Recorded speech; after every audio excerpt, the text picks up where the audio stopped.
Channel पर आज आप लोग को मैं साइकोलॉजी या जिन्हें हम लोग बोलते हैं मनोविज्ञान, जो एक टीचिंग लाइन में, चाहे वो टीटी का एग्ज़ाम हो, चाहे सुपर टेट का हो, चाहे रीट का एग्ज़ाम हो, हर एक जगह ये इम्पॉर्टेंट है। यहाँ से हर बार क्वेश्चन आते हैं, तो आपको इसको विधिवत देखना है। मैं एक एक लाइन करके आपको समझाऊंगा जिससे आप अच्छे से समझिए। देखिए, इनका जन्म कब हुआ था, ये हैं कौन? सुकरात हैं। इनका जन्म हुआ था 399 ईसा पूर्व। मृत्यु अगर देखी जाए तो 469 ईसा पूर्व। जनक हैं ये प्रश्नोत्तर विधि के, तो ये लाइन आपके लिए इम्पॉर्टेंट है। ये जो जनक वाली लाइन है ये आपके लिए इम्पॉर्टेंट है। यानी रूसो किस चीज़ के जनक थे? प्रश्नोत्तर विधि के। सुकराती पद्धति का उद्देश्य सत्य को प्रस्तुत करना न होकर सत्य का अन्वेषण करना था। यानी सुकराती पद्धति जो था, इसका मेन मतलब था कि उद्देश्य यानी सत्य को प्रस्तुति करना न होकर सत्य का अन्वेषण करना था। सुकरात की शिक्षण पद्धति वार्तालाप पर आधारित थी। ये ऐसे भी क्वेश्चन आ सकता है कि सुकरात की शिक्षण पद्धति किस पर आधारित थी? तो वार्तालाप पर आधारित थी। ये लाइन इंपॉर्टेंट है आपके लिए। फिर देखा जाए, इन्होंने शिक्षण में वैज्ञानिक प्रश्नों के महत्वपूर्ण स्थान दिया है। उनका विचार था कि वैज्ञानिक शिक्षण के क्रम में पहले ऐसे प्रश्न पूछे जाने चाहिए जिससे व्यक्ति के पूर्व ज्ञान के संबंध में जांच की जा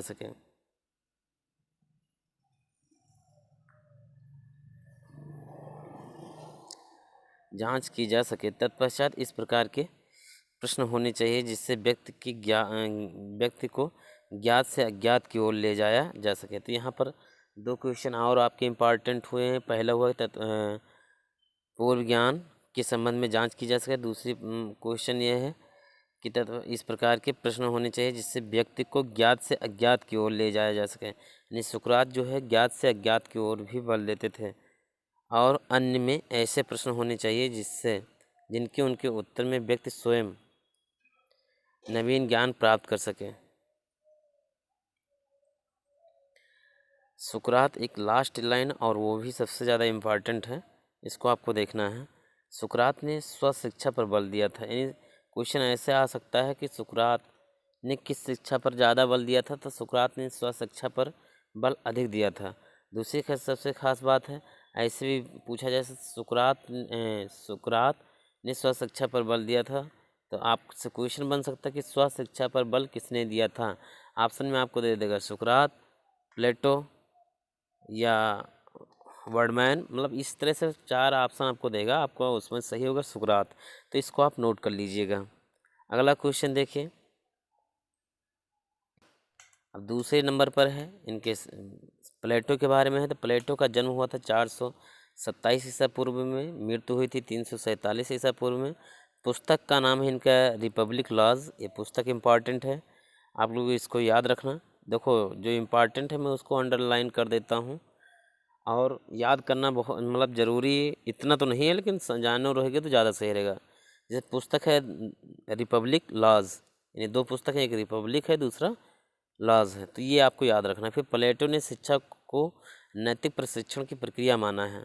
ये लाइन इंपॉर्टेंट है कि प्लेटो ने शिक्षा को क्या माना है? एक नैतिक प्रशिक्षण की प्रक्रिया। क्वेश्चन ऐसे पूछा जाए कि नैतिक प्रशिक्षण की प्रक्रिया किसने माना है? तो प्लेटो ने माना है। प्लेटो के अनुसार सामाजिक न्याय की स्थापना जिस प्रक्रिया द्वारा की जाती है वो शिक्षा है। यानी उन्होंने बताया कि जैसे जो सामाजिक न्याय की जो स्थापना की जाती है, जिस प्रक्रिया को अपनाया जाता है, वही एक शिक्षा है। इनकी शिक्षा का उद्देश्य देखो क्या था? शिक्षा का उद्देश्य था कि राज्य की एकता की रक्षा करना। दूसरा लाइन है कि नागरिकता के गुणों का विकास करना, गुप्त विवेक को जागृत करना, सत्यम शिवम सुंदरम के प्रति आस्था उत्पन्न करना। ये सब इनके उद्देश्य थे। सत्यम शिवम सुंदरम के प्रति आस्था उत्पन्न करना, विरोधी तत्वों को पहचान कर संतुलन स्थापित करना। यानी विरोधी तत्वों को पहचान कर संतुलन स्थापित करना, अच्छे व्यक्तित्व का निर्माण करना, प्रत्येक व्यक्ति को इस योग बनाना की। अब देखो, इसके बाद में मैं नेक्स्ट पेज पे बता रहा हूँ आपको, बताना कि वो अपने अनुकूल सामाजिक वर्ग का सक्षम सदस्य बन सके।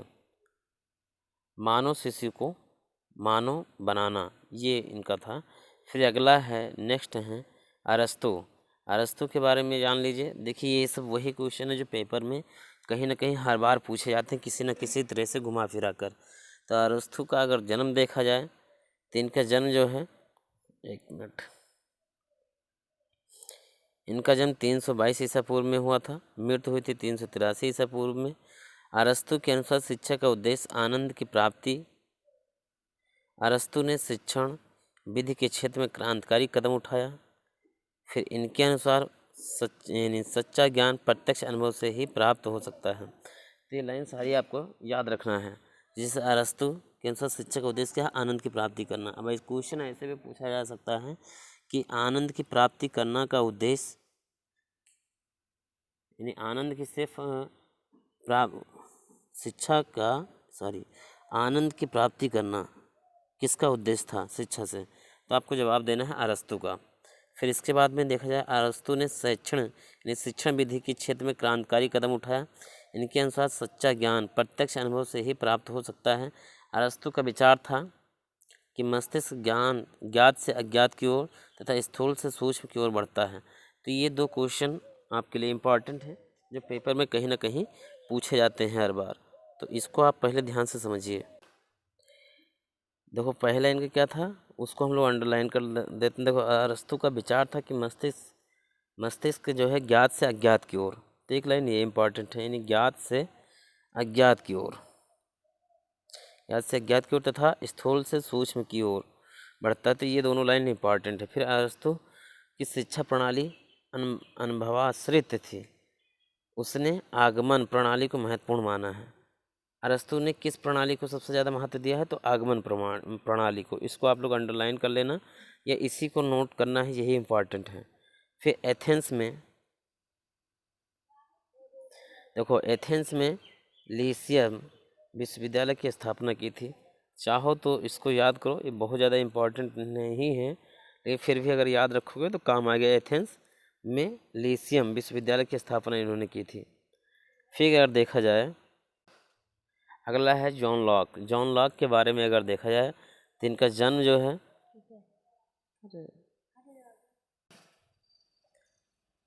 जॉन लॉक के बारे में अगर जन्म देखा जाए तो 1632 ईस्वी में है।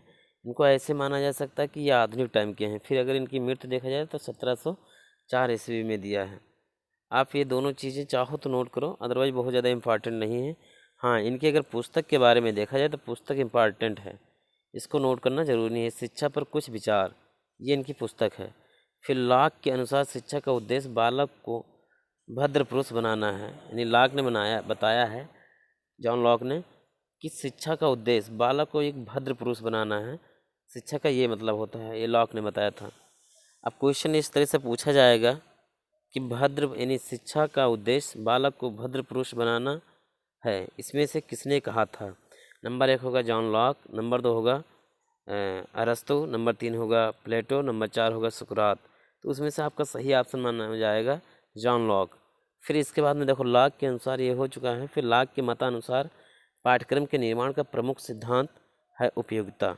इन्होंने साफ साफ बता दिया कि उपयोगिता का सिद्धांत किसका, जॉन लॉक का है। जो कुछ भी हम बालक को पढ़ाएं वो उसके जीवन के लिए उपयोगी होना चाहिए। लॉक ने शारीरिक शिक्षा का महत्वपूर्ण माना है। तो ये लाइन इंपॉर्टेंट है, यानी शारीरिक शिक्षा को महत्वपूर्ण किसने माना है, जॉन लॉक ने। जॉन लॉक ने शिक्षा के साधन के रूप में चर्च, राज्य, समुदाय और परिवार पर विचार व्यक्त करते हुए परिवार को सब में अच्छी एजेंसी बताया है। जॉन लॉक ने यानी चर्च, राज्य, समुदाय और परिवार पर विचार करते हुए उन्होंने परिवार को एक अच्छी एजेंसी माना है। किसने, लॉक ने। लॉक ने संवेदना को महत्वपूर्ण मानते हुए ज्ञान को अनुभवजन्य बताया था। मन एक स्वच्छ प्लेट के समान है जिस पर हम जो कुछ चाहें लिख सकते हैं। तो ये इम्पॉर्टेंट है आपके लिए, जॉन लॉक ने कहा है। दूसरी सबसे खास बात है कि इतिहास से अधिक कोई विषय न तो सिखाता है न आनंद देता है। यह विषय विकसित मानव के अध्ययन की सिफारिश करता है व छोटे बच्चों को आनंद प्रदान करता है।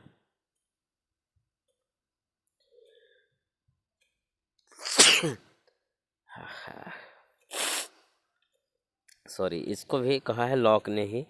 अब मैं चलता हूँ नेक्स्ट पेज पर, वहाँ से देखिए। इसमें आपको पढ़ना था, मैं दिखा रहा हूँ। ये है अमेनियस। इनका जन्म हुआ था 1592 ईस्वी में, मृत्यु हुई है 1670 में। पुस्तक का नाम है ग्रेट डायडेक्टिक। डायडेक्टिक है। कमेनियस के अनुसार मानव जीवन का चरम लक्ष्य ईश्वर के साथ आनंद की प्राप्ति करना है। यानी कमेनियस ने क्या बताया कि मानव जीवन का चरम लक्ष्य क्या है? ईश्वर के साथ आनंद प्राप्त करना। इससे पता चलता है कि कहीं आध्यात्मिकवादी जरूर रहे हैं कि जीवन का चरम लक्ष्य क्या है? ईश्वर के साथ आनंद प्राप्त करना है। वह शिक्षा उस उद्देश्य को प्राप्त करने का साधन है। फिर कमेनियस ने शिक्षा का संपूर्ण अवधि को 4 स्तरों में विभाजित किया है। पहला है शैशव, जो जन्म से लेकर 6 वर्ष तक है। दूसरा है बचपन, 7 से 12 वर्ष तक। बाल्यावस्था 13 से 18 वर्ष तक। युवावस्था 19 से 24 वर्ष तक। उक्त 4 स्तरों हेतु कमेनियस ने 4 प्रकार के स्कूलों का अनुमोदन किया है। शैशव मातृ विद्यालय, बचपन जो है वर्नाक्यूलर स्कूल। तीसरे पर बाल्यकाल जो है लैटिन स्कूल या जिम्नेजियम जीएस स्कूल है। युवावस्था में विश्वविद्यालय, प्रत्येक घर में एक मातृ विद्यालय, प्रत्येक गांव में एक वर्नाक्यूलर स्कूल, प्रत्येक नगर में एक जिम्नेजियस व प्रत्येक राज्य में एक विश्वविद्यालय होना चाहिए। ये किसने कहा था? ये कहा था कमेनियस ने। फिर अब नेक्स्ट पेज पे चलते हैं, पेस्थोलॉजी। पेस्थोलॉजी देखो क्या कहते हैं। इनका पहली बात तो जन्म देखते हैं। जन्म इनका हुआ था 1746 में। ये सभी इम्पॉर्टेंट हैं। मृत्यु हुई थी 1827 ईस्वी में। इनकी पुस्तक का नाम है लियोनार्ड एंड गर्टूड। लियोनार्ड एक गर्टूड पुस्तक में पेस्थोलॉजी ने विश्वास प्रकट किया कि शिक्षा द्वारा समाज की उन्नति हो सकती है। एक लाइन इन्होंने बोला था। फिर पेस्थोलॉजी शिक्षा की प्रकृतिगत विकास मानता था। यह विकास सर्वांगीण विकास होना चाहिए।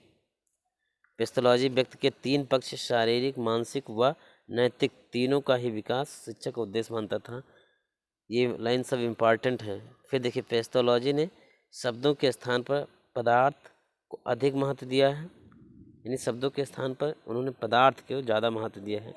जैसा कि आज के टाइम में हम लोग जो हैं छोटे छोटे बच्चे जैसे जो हैं, तो जैसे अगर मैं उनको एप्पल के बारे में बताऊं तो एप्पल के बारे में वो ऐसे नहीं समझ पाएंगे, और या हो सकता है समझ भी जाएं तो भूल जाएंगे। लेकिन अगर मैं उनको सेब का चित्र दिखाऊं या सेब को दिखाऊंगा तो ज़्यादा समझ पाएंगे। तो इसीलिए पेस्थोलॉजी ने कहा है शब्दों के स्थान पर पदार्थ की अधिक महत्व दिया है।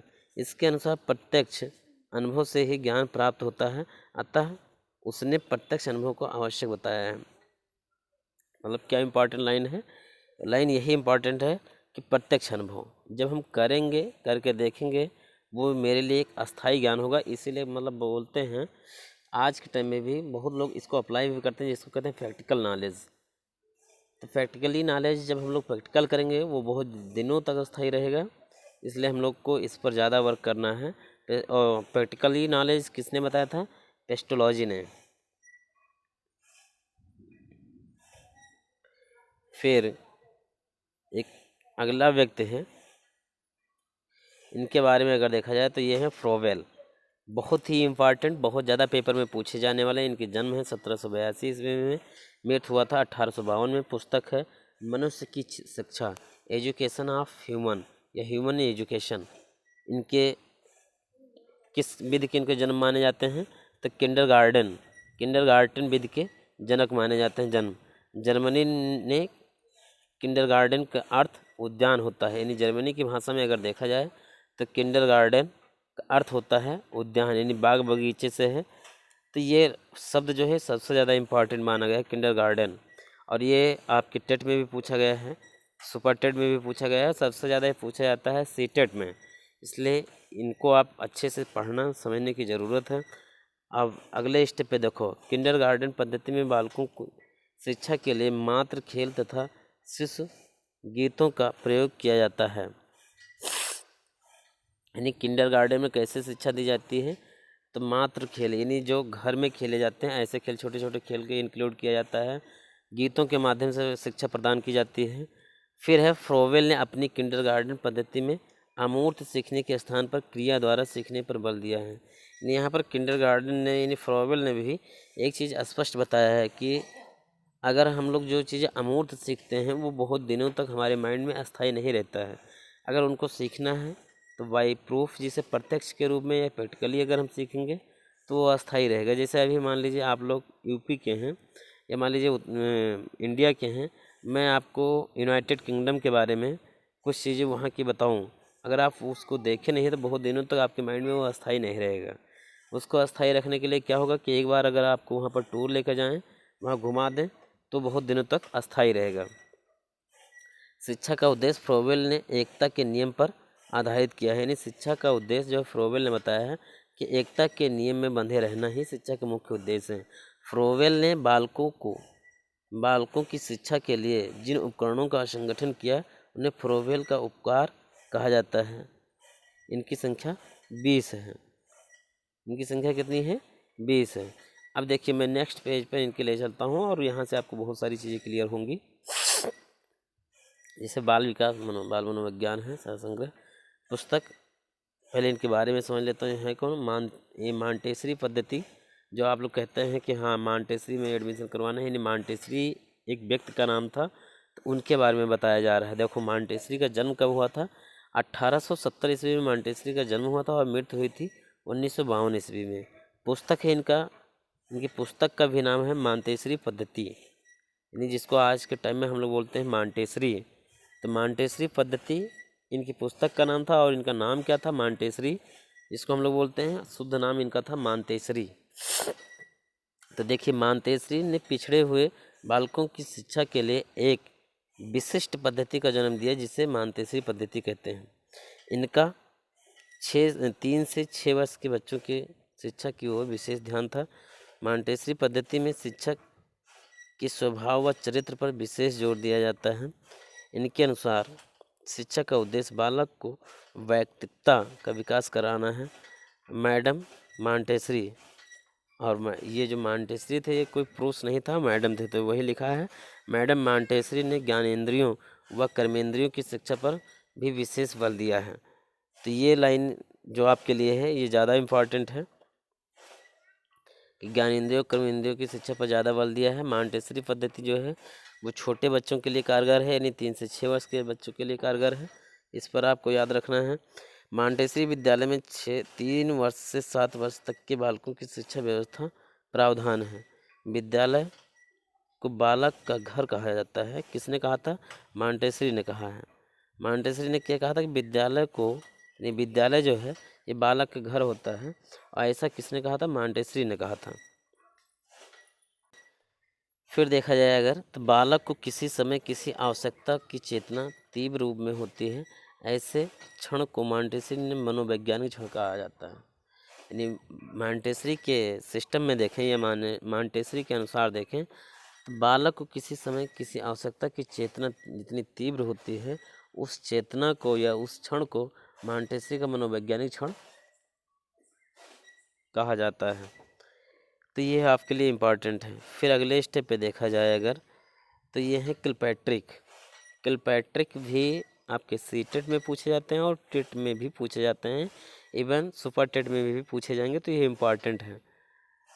इनका जन्म हुआ था 1871 ईस्वी में, मृत्यु हुआ था 1965 ईस्वी में। पुस्तक का नाम है how we learn. William Kilpatrick, इनका पूरा नाम, किलपैट्रिक का पूरा नाम क्या है? इनका पूरा नाम अगर देखा जाए तो विलियम किलपैट्रिक है। जॉन डीवी के प्रसिद्ध शिष्यों में से एक थे। इनके गुरु का नाम क्या था? जॉन डीवी, यानी विलियम किलपैट्रिक, जिनके गुरु का नाम जॉन डीवी था, या जॉन डीवी के शिष्य विलियम किलपैट्रिक थे। प्रोजेक्ट विधि के जन्मदाता कहे जाते हैं। ये लाइन बहुत ज़्यादा इम्पॉर्टेंट है, हज़ारों बार कम से कम पेपर में पूछा गया है। तो प्रोजेक्ट विधि के जन्मदाता कौन है? किलपैट्रिक हैं। इस विधि में बालकों को विभिन्न योजनाओं द्वारा शिक्षा दी जाती है। ये चीज़ आपको याद रखना कि इस विधि में बालकों को विभिन्न योजनाओं द्वारा शिक्षा दी जाती है। बुनियादी तालीम प्रोजेक्ट विधि, यानी बुनियादी तालीम प्रोजेक्ट विधि का ही एक ऐसा रूप है जो देहाती बच्चों को शैक्षिक आवश्यकताओं की पूर्ति के लिए अपनाया गया है। तो ये चीज़ें बहुत ज़्यादा इम्पॉर्टेंट। इस विधि में बालकों को अपने भावी जीवन के उत्तरदायित्व को समझने तथा उसे सफलतापूर्वक निभाने की ट्रेनिंग मिलती है। यानी इसको समझने, इस विधि में बालकों को अपने भावी जीवन के उत्तरदायित्व को समझने तथा इसे सफलतापूर्वक निभाने की ट्रेनिंग मिलती है। मतलब ट्रेनिंग के दौरान इनके इनके ऊपर ज़्यादा जोर दिया जाता है कि कैसे क्या करना है। अब मैं चलता हूँ नेक्स्ट पेज पर। अब पढ़ना है जॉन डेवी को। देखो जॉन डेवी के बारे में अगर कुछ सीखा जाए तो देखो क्या है। जॉन डेवी का जन्म जो है 1862 ईस्वी में हुआ था। मृत्यु अगर देखा जाए तो 1952 ईस्वी में। इनकी पुस्तक का नाम है हाउ वी थिंक। ये पुस्तक इम्पॉर्टेंट है। पुस्तक और जितने भी इम्पॉर्टेंट मैं उनको भी लेकर आऊँगा, लेकिन अभी जो ज़्यादा इम्पॉर्टेंट है उसको यहाँ पर लिखा गया है। इसके बारे में अगर देखा जाए तो डीवी के अनुसार शिक्षा उन सब शक्तियों के विकास का नाम है जिनके द्वारा मनुष्य में अपने वातावरण पर नियंत्रण रखने तथा अपनी समस्त शक्तियों को सामर्थ्य उत्पन्न होती है। डीवी के अनुसार शिक्षा प्रक्रिया के दो अंग हैं, पहला है मनोविज्ञान, दूसरा है समाज। फिर अगर देखा जाए तो डीवी के प्रायोगिक स्कूल की स्थापना कब हुई थी? 1896 में शिकागो में हुई, जहां 4 वर्ष से 13 वर्ष तक के बालकों को शिक्षा दी जाती थी। तो हमको इसमें इम्पॉर्टेंट क्या लग रहा है, मैंने कौन कौन सी लाइन आपको ध्यान देना है कि डीवी के अनुसार शिक्षा प्रक्रिया के दो अंग हैं, कौन कौन से? एक है मनोविज्ञान, दूसरा है समाज। फिर डीवी के प्रायोगिक स्कूल की स्थापना 1896 शिकागो में हुई थी और इसमें स्टडी कितने लोगों को कराई जाती थी? तो 4 वर्ष से लेकर के 13 वर्ष तक के छात्रों को शिक्षा दी जाती थी। फिर देखिए डीवी के अनुसार शिक्षक एक सामाजिक व मनोवैज्ञानिक आवश्यकता है। ये शिक्षक क्या है? एक सामाजिक व मनोवैज्ञानिक आवश्यकता है। तो यह लाइन आपके लिए भी इम्पॉर्टेंट है। फिर अगले स्टेप पे अगर देखा जाए तो आपको मिलेंगे, इनकी पुस्तक आपके सामने है, टीपी नन।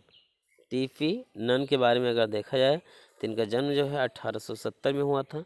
मृत्यु अगर देखा जाए तो वो 1944 में हुआ था। और पुस्तक का नाम है education, it's data and first principles. ये पुस्तक का नाम है।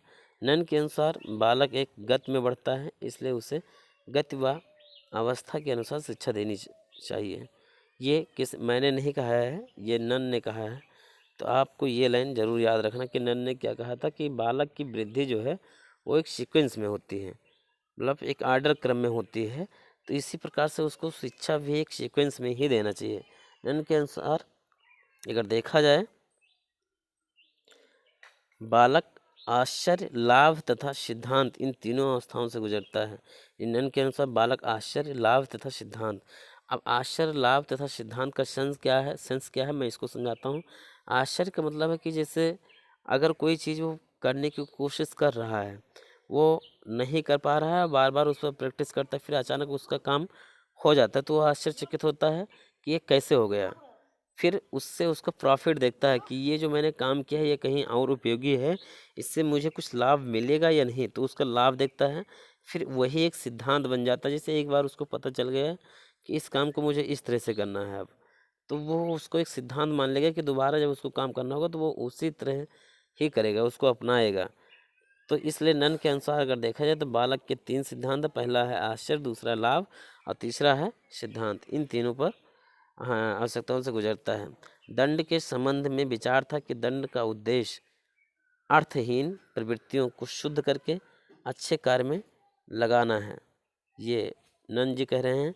फिर कहते हैं कि शिक्षा अगर देखा जाए तो शिक्षक के संबंध में उनका कहना था कि बालक को अपने व्यक्तित्व के निर्माण तथा गुणों के पूर्व विकास में शिक्षक में सहायता मिलनी चाहिए।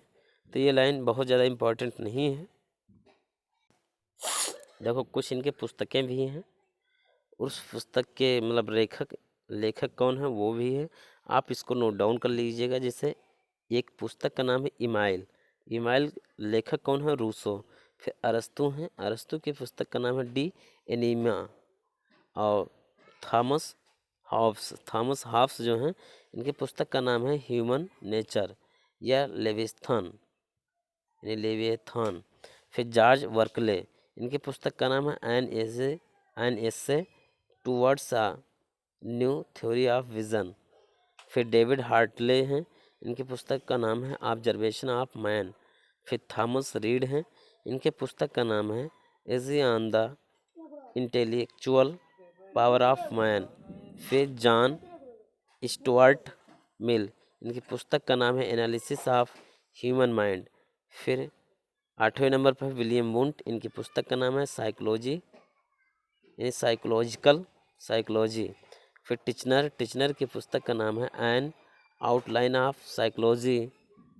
और फिर इसके बाद में कार्ल स्टम्प, इनके पुस्तक का नाम है टोन साइकोलॉजी। फिर इजी वेरिंग जो है हिस्ट्री ऑफ एक्सपेरिमेंटल साइकोलॉजी। फिर जॉर्ज लॉक, इनके पुस्तक का नाम है इम्प्रेशन। फिर डार्विन की पुस्तक का नाम है descent of man, the descent of man. Watson की पुस्तक का नाम है बिहेवियरिज्म। फिर अगर देखा जाए तो 15वें नंबर पर जेम्स मार्क बल्डविन, इनके पुस्तक का नाम है एलिमेंट ऑफ साइकोलॉजी। फिर कोहलर जो है ये ग्रेट लिखा है जेस्टाल्ट साइकोलॉजी, इनकी पुस्तक का नाम है। फिर 17वें नंबर पर है विलियम जेम्स, इनके नाम है प्रिंसिपल्स ऑफ साइकोलॉजी पुस्तक का नाम। फिर जॉन डीवी हैं, इनके पुस्तक का नाम है प्रॉब्लम्स ऑफ मैन। फिर एक है कोफ्का, इनकी पुस्तक का नाम है प्रिंसिपल्स ऑफ जेस्टाल्ट साइकोलॉजी। फिर 20वें नंबर पर है स्किनर की पुस्तक का नाम है द बिहेवियर ऑफ ऑर्गेनिज्म। फिर 21वें नंबर मैक्स वर्दीमर, इनकी पुस्तक का नाम है प्रोडक्शन थिंकिंग फेनोमेना। फिर 22वें नंबर पर क्लार्क हल, इनकी पुस्तक का नाम है प्रिंसिपल ऑफ बिहेवियर। 23वें नंबर पर वैलेंटाइन, इनकी पुस्तक का नाम है psychology and its bearing of education. 24वें नंबर पर हैं कुर्ट लेविन, इनकी पुस्तक का नाम है फील्ड थियरी ऑफ लर्निंग। 25वें नंबर पर है जेरोम ब्रूनर, इनकी पुस्तक का नाम है द प्रोसेस ऑफ एजुकेशन। अब इसके बाद में हम लोग नेक्स्ट पेज पर चलते हैं और मैं एक आपसे रिक्वेस्ट करता हूं कि इसका स्क्रीनशॉट ले लो या इसको ज़रूर नोट कर लेना, क्योंकि यहाँ से एक ना एक पुस्तक का नाम ज़रूर आपको मिलेगा। तो आपको मैं शुरू से दिखा रहा हूँ, यहाँ से आप स्क्रीनशॉट लीजिए। फिर इसके बाद में देखिए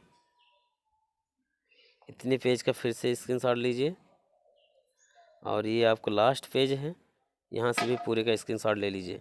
अब मैं आपको नेक्स्ट पेज में ले चलता हूँ। यहाँ से देखो संप्रदाय इनकी कौन है, मनोविज्ञान के संप्रदाय। अब मुख्य प्रकरण क्या है, संप्रदाय जैसे संरचनावाद, मुख्य प्रकरण में क्या है संवेदना संरचनावाद में। और विधि कौन से है अंतर्दर्शन, मुख्य प्रवर्तक कौन है उंट और टिचनर। प्रारंभ कब से होता है 1879 से जर्मनी से स्टार्ट हुआ है। फिर प्रकार्यवाद जो है व्यवहार अधिगम है, इसमें अंतर्दर्शन निरीक्षण है। और ये जेम्स डीवी इनके प्रवर्तक हैं, 1900 अमेरिका से स्टार्ट हुआ है। फिर व्यवहारवाद में व्यवहार पशु व्यवहार जैसे होता है इस टाइप से है, निरीक्षण हुआ है। यहाँ पर प्रयोग जो है इस पर किया गया है, इसमें मुख्य लोग रहे हैं पावलोव वाटसन, ये 1912 से हुआ है अमेरिका में।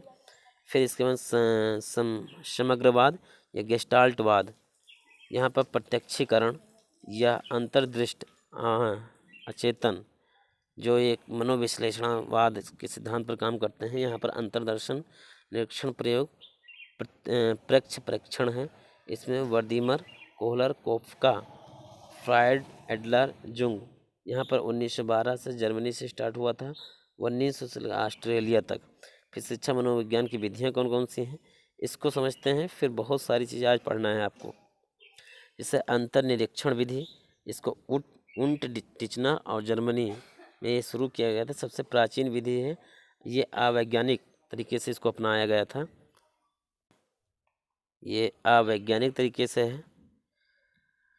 एक मिनट थोड़ा ये क्लियर हो जाए तो फिर बताते हैं। ये अवैज्ञानिक तरीके से है और यहाँ पर इंट्रो अंदर की ओर एस्पायर होना, यानी अंदर की ओर इंस्पायर होना।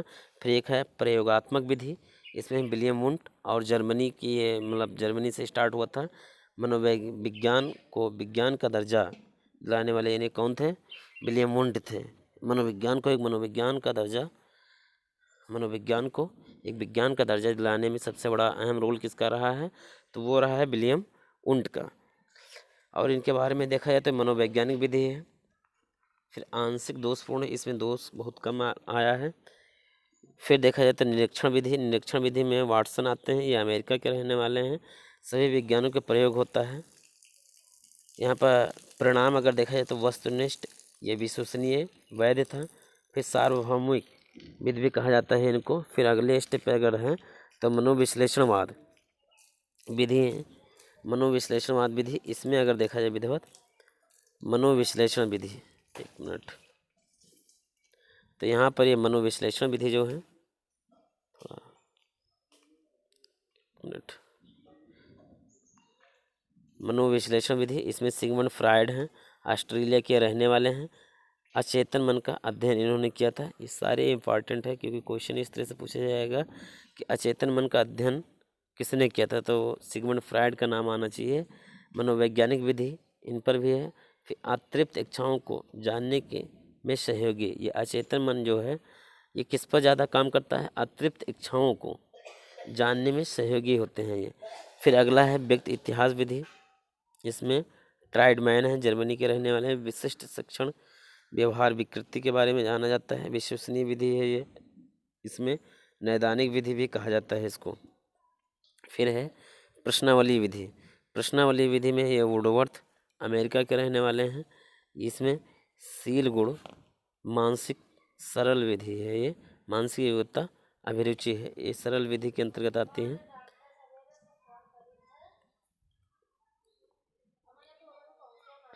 तो इसमें अगर प्रकार देखा जाए तो एक खुली है, ये दूसरा बंद है, तीसरा मिश्रित है।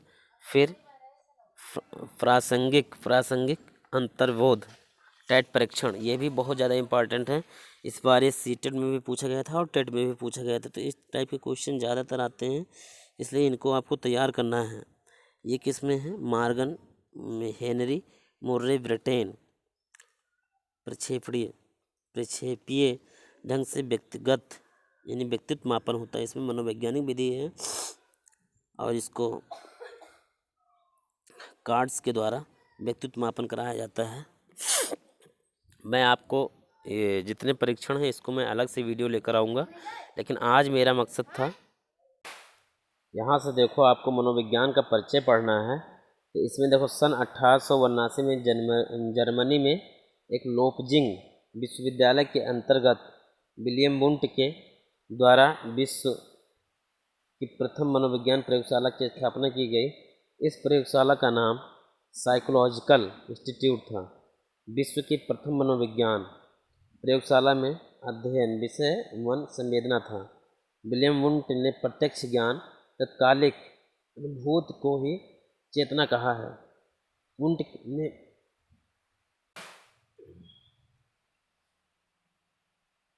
विश्व की प्रथम मनोविज्ञान प्रयोगशाला की स्थापना की गई। इस प्रयोगशाला का नाम साइकोलॉजिकल इंस्टीट्यूट था।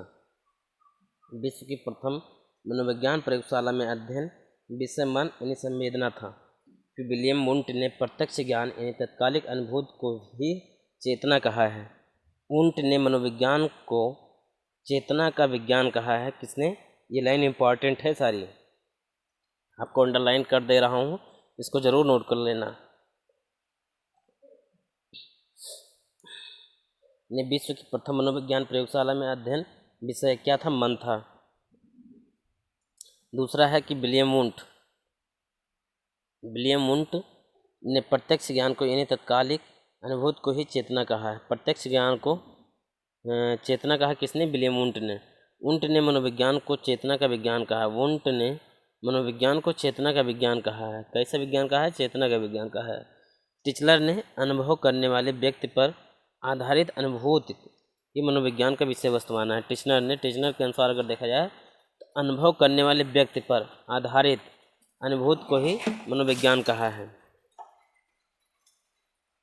फिर अगर देखा जाए तो वुंट एवं टिचलर ने प्रारंभिक चेतना के 3 मूल तत्व बताए हैं। पहला है संवेदना, दूसरा क्या है प्रतिभा, तीसरा है भाव। अब हम लोग एक एक स्टेप को इसको भी समझते हैं। देखो यहाँ पर लिखा मनोविज्ञान आत्म का विज्ञान है, यानी आत्मा का विज्ञान है। ये समय था 16वीं शताब्दी। प्रतिपादक थे इसमें प्लेटो, अरस्तु, डेकार्टे। परिभाषा था अस्वीकार का। यहाँ पर व्युत्पत्ति हुई साइकोलॉजी से। साइकोलॉजी मतलब साइको प्लस लोगस से। साइको का मतलब होता है सोशल, सोल में से होता है आत्मा, और लोगस का मतलब होता है साइंस। साइंस का मतलब अध्ययन करना। तो ये चीज़ें थी। फिर मनोविज्ञान चेतना का विज्ञान है। यहाँ पर समय था 19वीं शताब्दी में। प्रतिपादक थे विलियम वुंट, टिचनर, जेम्स सल्ली। परिभाषा अस्वीकार इसमें भी था। फिर मनोविज्ञान मन का विज्ञान माना है। समय था 17वीं शताब्दी में। प्रतिपादक थे पाम्पुलाजी, थॉमस रोड। परिभाषा था अस्वीकार का। फिर साइकोलॉजी शब्द जो है सोल ऑफ साइंस। मनोविज्ञान जो है आत्म का विज्ञान कहा जाता है। अब मनोविज्ञान व्यवहार का विज्ञान है। समय 20वीं शताब्दी है। प्रतिपादक थे वुडवर्ड, वाटसन, स्किनर। परिभाषा स्वीकार, इसको स्वीकार किया गया है, इसकी परिभाषा को। मनोविज्ञान जो है मनोवैज्ञानिक व्यवहारात्मक है, इसको एक्सेप्ट किया गया है। यहाँ से कुछ पॉइंट और हैं कि ओसवाल्ड कुल्फे ने मनोविज्ञान को तथ्यों का विज्ञान कहा है। फिर उन्ट द्वारा लिखित पुस्तक दैहिक मनोविज्ञान का अंग्रेजी अनुवाद टिचनर ने किया। सन 1890 में विलियम जेम्स ने प्रिंसिपल ऑफ साइकोलॉजी पुस्तक प्रकाशित की। विलियम जेम्स के अनुसार मनोविज्ञान मानसिक घटना का विज्ञान है। विलियम जेम्स ने बताया, सारे लाइन इंपॉर्टेंट है। विलियम जेम्स ने के अनुसार मनोविज्ञान जो है एक मानसिक घटना का विज्ञान है। विलियम जेम्स का मानसिक घटना से तात्पर्य चेतना से था। प्रयोगशाला यानी प्रयोगात्मक मनोविज्ञान का उनके विद्यालय उन्ट को कहा जाता है। सन 1900 में सिगमंड फ्रायड ने मनोविश्लेषणवाद की स्थापना की थी। फिर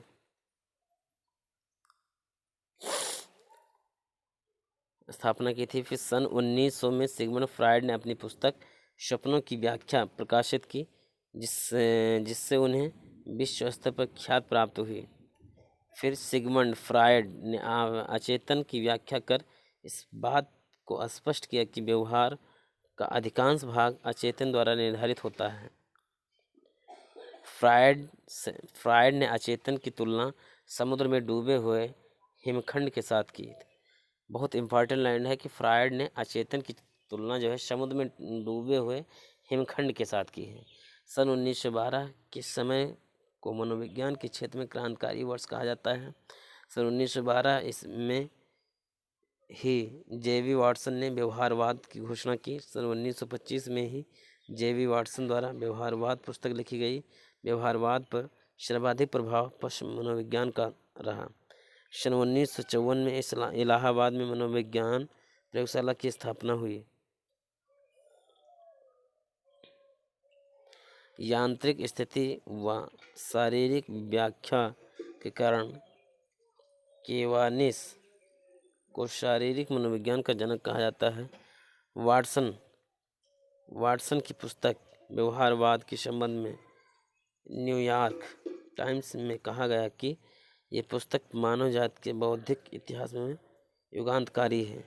सन 1905 में बिने तथा साइमन द्वारा विश्व के प्रथम बुद्धि परीक्षण का विकास किया गया।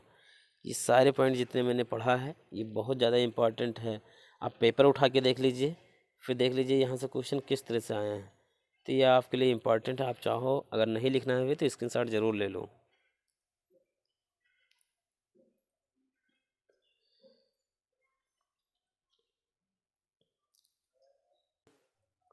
फिर देखो सन 1916 में भारत में प्रथम मनोवैज्ञानिक प्रयोगशाला की स्थापना कलकत्ता विश्वविद्यालय में डॉक्टर एन सेनगुप्ता द्वारा की गई।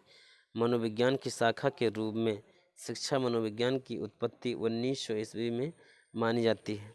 ये सारे लाइन इंपॉर्टेंट हैं। शिक्षा मनोविज्ञान ने 1920 में स्पष्ट व निश्चित स्वरूप धारण किया। जेबी वाटसन के अनुसार मनोविज्ञान मन रहित विज्ञान अर्थात व्यवहार का विज्ञान है। 1890 में मनोविज्ञान विश्वविद्यालयों में स्वतंत्र विषय के रूप में पढ़ाया जाने लगा।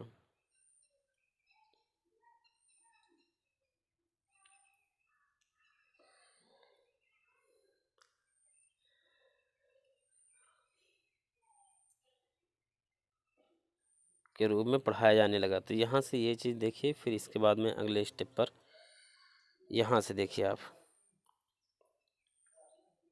विलियम जेम्स को मनोविज्ञान का जनक कहा जाता है। विलियम जेम्स को मनोविज्ञान का जनक कहा जाता है। फिर कोलसेनिक के अनुसार प्लेटो से एवं स्किनर के अनुसार अरस्तु से शिक्षा मनोविज्ञान को उत्पत्ति मानी जाती है। ये बताया है, देखो कोलसेनिक के अनुसार प्लेटो से एवं स्किनर के अनुसार अरस्तु से, यानी कोलसेनिक के अनुसार प्लेटो से और स्किनर के अनुसार अरस्तु से शिक्षा मनोविज्ञान की उत्पत्ति मानी जाती है। तो ये पूरी की पूरी लाइन आपके लिए बहुत ज़्यादा इम्पॉर्टेंट है। यानी कोलसेनिक के अनुसार प्लेटो से और स्किनर के अनुसार अरस्तु से शिक्षा मनोविज्ञान का जनक माना जाता है। फिर यहाँ से एक नेक्स्ट चैप्टर है जिसको अधिगम हम लोग बोलते हैं।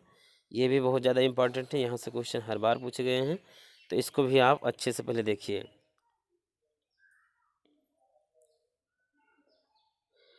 सीखना व्यवहार में अभ्यास तथा अनुभूति के फलस्वरूप उत्पन्न परिवर्तन को कहा जाता है। यानी सीखना क्या किसे कहा जाता है? व्यवहार में अभ्यास तथा अनुभूति के फलस्वरूप उत्पन्न परिवर्तन को कहा जाता है। सीखना मुख्य रूप से 3 प्रकार का होता है। एक होता है गत्यात्मक सीखना, एक होता है वाचिक सीखना, और नंबर 3 होता है समस्या समाधान सीखना।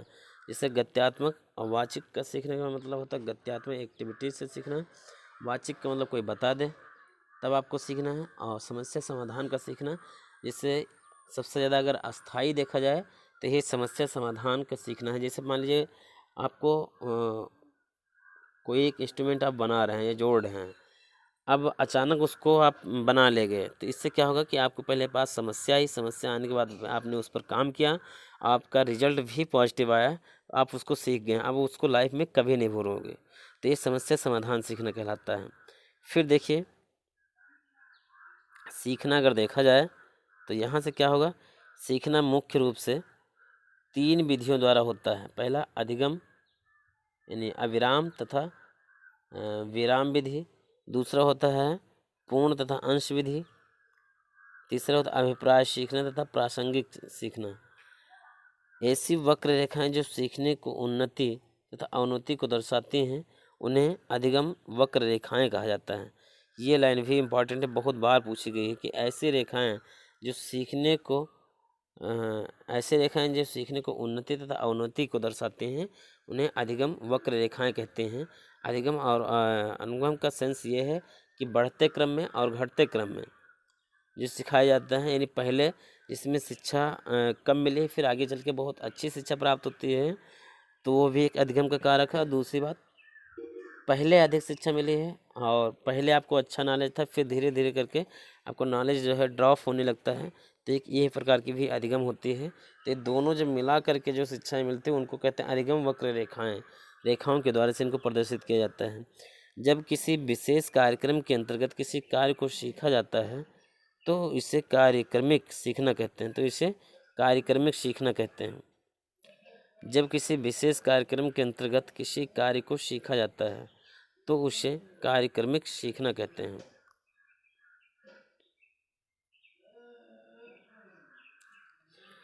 प्राचीन अनुबंधन के प्रतिपादक पावलोव हैं। ये क्वेश्चन मोस्ट इम्पॉर्टेंट है कि प्राचीन अनुबंधन के प्रतिपादक कौन थे? तो पावलोव हैं। पावलोव को अनुबंधन का पिता कहा जाता है। तो ये भी आप समझ लीजिएगा। देखो यहाँ से आपको देखना है ऐसे उद्दीपक जिसे किसी अनुक्रिया के बाद देने से भविष्य में उस अनुक्रिया की संभावना बढ़ जाती है, पुनर्बलन कहलाता है। यानी पुनर्बलन का सेंस ये होता है कि ऐसी उद्दीपक जिसे किसी अनुक्रिया के बाद देने से भविष्य में उस अनुक्रिया को की संभावना बढ़ जाती है, पुनर्बलन कहलाता है। पुनर्बलन मुख्यतः 2 प्रकार का होता है। पहला है धनात्मक पुनर्बलन और दूसरा है ऋणात्मक पुनर्बलन। अब देखो धनात्मक पुनर्बलन का क्या मतलब होता है, ऋणात्मक पुनर्बलन का मतलब क्या होता है, इसको हम लोग समझते हैं। धनात्मक पुनर्बलन को प्राथमिक पुनर्बलन भी कहा जाता है। यानी धनात्मक पुनर्बलन जो है इनको प्राथमिक पुनर्बलन कहा जाता है। स्किनर के सिद्धांत के अनुसार को रिक्त प्राणी उपागम कहते हैं। यानी सिद्धांत स्किनर के सिद्धांत को रिक्त प्राणी उपागम कहते हैं। अनुबंधन दो प्रकार का होता है, पहला है प्राचीन अनुबंधन, दूसरा है नैमित्तिक अनुबंधन। थार्नडाइक द्वारा प्रतिपादित अभ्यास का नियम, उपयोग करने का नियम तथा अनुप्रयोग का नियम भी अनुप्रयोग का नियम पर आधारित है। तो इसको भी आप समझ सकते हैं।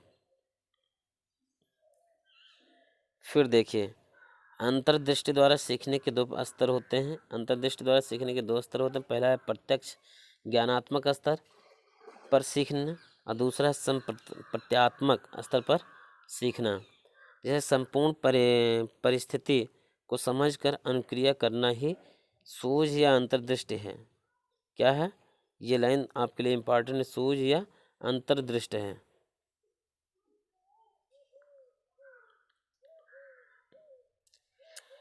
स्किनर के सक्रिय अनुबंधन सिद्धांत का आधार थार्नडाइक का प्रभाव का नियम है। फिर अंतर्दृष्टि व सूझ के सिद्धांत को प्रतिपादन कोहलर ने किया था। अब ये क्वेश्चन आपके लिए इम्पोर्टेंट है कि अंतर्दृष्टि या सूझ के सिद्धांत का प्रतिपादन किसने किया था।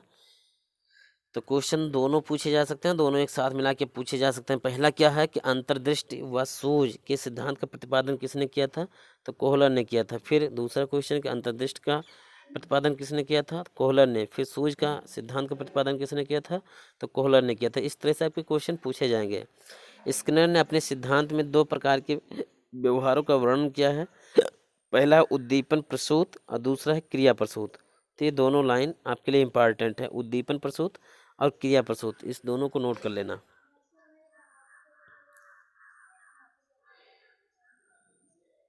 फिर अगर देखा जाए तो थार्नडाइक ने अपने सिद्धांत थार्नडाइक ने अपने सिद्धांत प्रयत्न व भूल को सन 1913 में अपनी पुस्तक शिक्षा मनोविज्ञान में प्रतिपादित किया। थार्नडाइक ने अपने सिद्धांत यानी प्रयत्न एवं भूल को शिक्षा मनोविज्ञान में प्रतिपादित किया। अधिगम अंतरण किसी विषय में कार्य अथवा परिस्थिति में अर्जित ज्ञान का उपयोग किसी अन्य विषय कार्य अथवा परिस्थिति में करना अधिगम अंतरण कहलाता है। किसी विषय में कार्य अथवा परिस्थिति में अर्जित ज्ञान का उपयोग किसी अन्य विषय कार्य अथवा परिस्थिति में करना अधिगम अंतरण कहलाता है।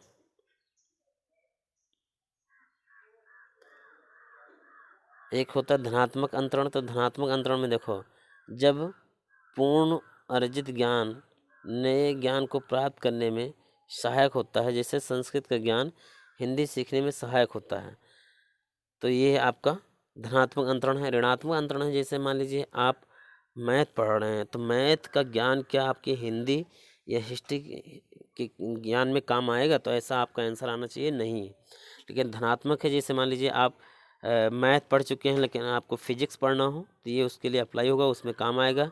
दूसरी सबसे खास बात है कि अगर मान लीजिए आपके जैसे हिंदी और संस्कृत वाला कि हिंदी अगर पढ़ें संस्कृत पढ़ें तो आपको हिंदी में काम आ जाएगा। इसी तरह से हम लोग इसका उपयोग करेंगे। जैसा कि आपको यहाँ पर एग्जाम्पल दिया भी गया है कि ऋणात्मक अंतरण क्या होता है कि जब पूर्व अर्जित ज्ञान नवीन ज्ञान को अर्जित करने में साधक यानी बाधक हो, यानी साधक ना हो या बाधक हो। जैसे अंग्रेजी टाइप करने वाले को अगर हिंदी टाइप करने में कठिनाई होती है। क्षैतिज अंतरण क्या है, जब किसी परिस्थिति में अर्जित ज्ञान अनुभव का उपयोग व्यक्ति के द्वारा उसी प्रकार के लगभग समान परिस्थिति में किया जाता है, जैसे गणित के जोड़ व घटाने पर के प्रश्नों को हल करने का अभ्यास उसी तरह के अन्य प्रश्नों को हल करने में काम आता है।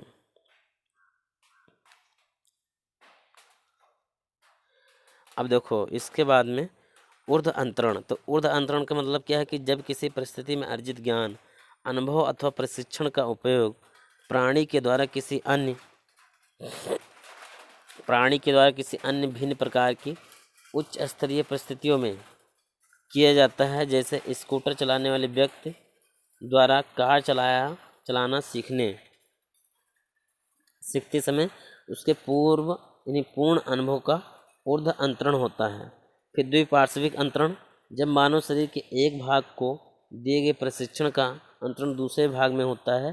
जैसे दाएं हाथ से लिखने की योग्यता का लाभ जब व्यक्ति बाएं हाथ से लिखना सीखने में करता है तो उसे द्विपार्श्विक अंतरण कहेंगे। जैसे शून्य अंतरण क्या होता है, जब पूर्व अर्जित ज्ञान नए ज्ञान को प्राप्त करने में न तो बाधा उत्पन्न करता हो न ही सहायक होता। जैसे टंकण सीखना चित्रकला सीखने में न तो कोई बाधा उत्पन्न करता है न सहायक होता है।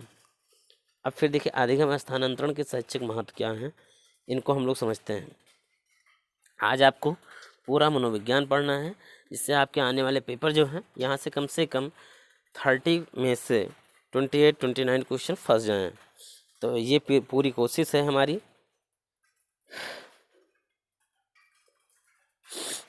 स्थानांतरण के माध्यम से समाजोपयोगी शिक्षा दी जा सकती है।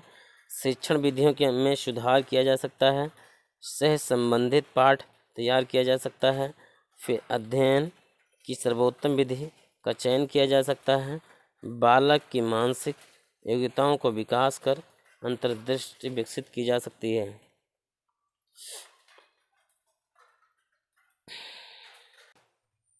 फिर देखो मैक्रॉव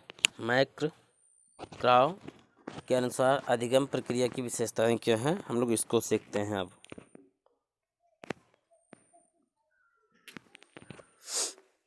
देखो अधिगम सीखना, यहाँ पर हम लोग एक एक लाइन को अच्छे से समझेंगे जिससे पेपर में हमको कोई दिक्कत ना हो। अधिगम सीखना व्यवहार में सतत परिवर्तन है जो जीवन पर्यंत चलता है। अधिगम जो है ये व्यवहार में सतत परिवर्तन जो जीवन पर्यंत चलता है। हम लोग कभी ना कभी लाइफ में कुछ ना कुछ सीखते ही रहते हैं पूरी लाइफ तक। जब तक हम लोग मतलब जिंदा हैं तब तक सीखते ही रहते हैं। दूसरी लाइन है कि अधिगम सर्वांगीण है, ये मानव जीवन के सभी पक्षों में चलती है। अधिगम सर्वांगीण है, ये बात सही है कि हम कहीं ना कहीं किसी न किसी तरीके से सीखते ही रहते हैं। अधिगम में व्यक्ति संपूर्ण रूप से शारीरिक मानसिक संवेगात्मक रूप से सम्मिलित रहता है। ये भी लाइन इम्पॉर्टेंट है और सही भी है कि अधिगम में हम लोग मतलब पूरी तरह से एक्टिव होते हैं। अधिगम सर्वांगीण है, ये भी सही। अधिगम विकासात्मक है।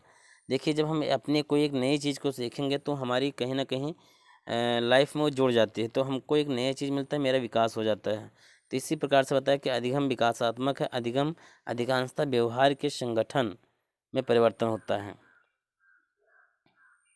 अधिगम जो है अधिकांशतः व्यवहार के संगठन में परिवर्तन होता है। फिर अधिगम प्रोत्साहन को प्रतिक्रिया होती है। अधिगम जो है प्रोत्साहन की प्रतिक्रिया होती है। अधिगम यानी सीखना जो है, जैसे अभी मान लीजिए कि आप मैथ का एक सवाल लगाने बैठे हैं, वो सवाल आपका ना लगे तो आप क्या करेंगे, जब वो सवाल नहीं लगेगा तो आपका मन पढ़ने में बिल्कुल नहीं लगेगा। लेकिन अगर मान लीजिए आपने एक सवाल लगाया और वो तुरंत आपका सवाल लग गया तो आपका क्या है कि नेक्स्ट सवाल लगाने के लिए आपकी इच्छा आपकी जिज्ञासा प्रबल होगी। तो वही कहते हैं अधिगम प्रोत्साहन की प्रतिक्रिया है, प्रोत्साहन उससे मिलता है। अधिगम उद्देश्य परक होता है, यानी सीखना एक उद्देश्य परक होता है। अभी मान लीजिए आप जो कुछ सीख रहे हैं उसका अगर कोई उद्देश्य ना हो तो मुझे नहीं लगता कि कोई बंदा उसको सीखना चाहेगा। जैसे अभी मान लीजिए कि आप कंप्यूटर क्यों सीखते हो, तो कंप्यूटर इसलिए सीखा जाता है जिससे कहीं ना कहीं मुझे गवर्नमेंट जॉब ना मिले तो प्राइवेट जॉब ज़रूर मिल जाए, इसलिए हम लोग कंप्यूटर को सीखते हैं। लेकिन अभी ऐसा कोई काम बताया जाए जिससे ये भी उसके साथ बता दीजिए कि इसको लाइफ में कोई यूज़ नहीं है, कोई उपयोग नहीं करना है, तो क्या उसको कोई करना पसंद करेगा?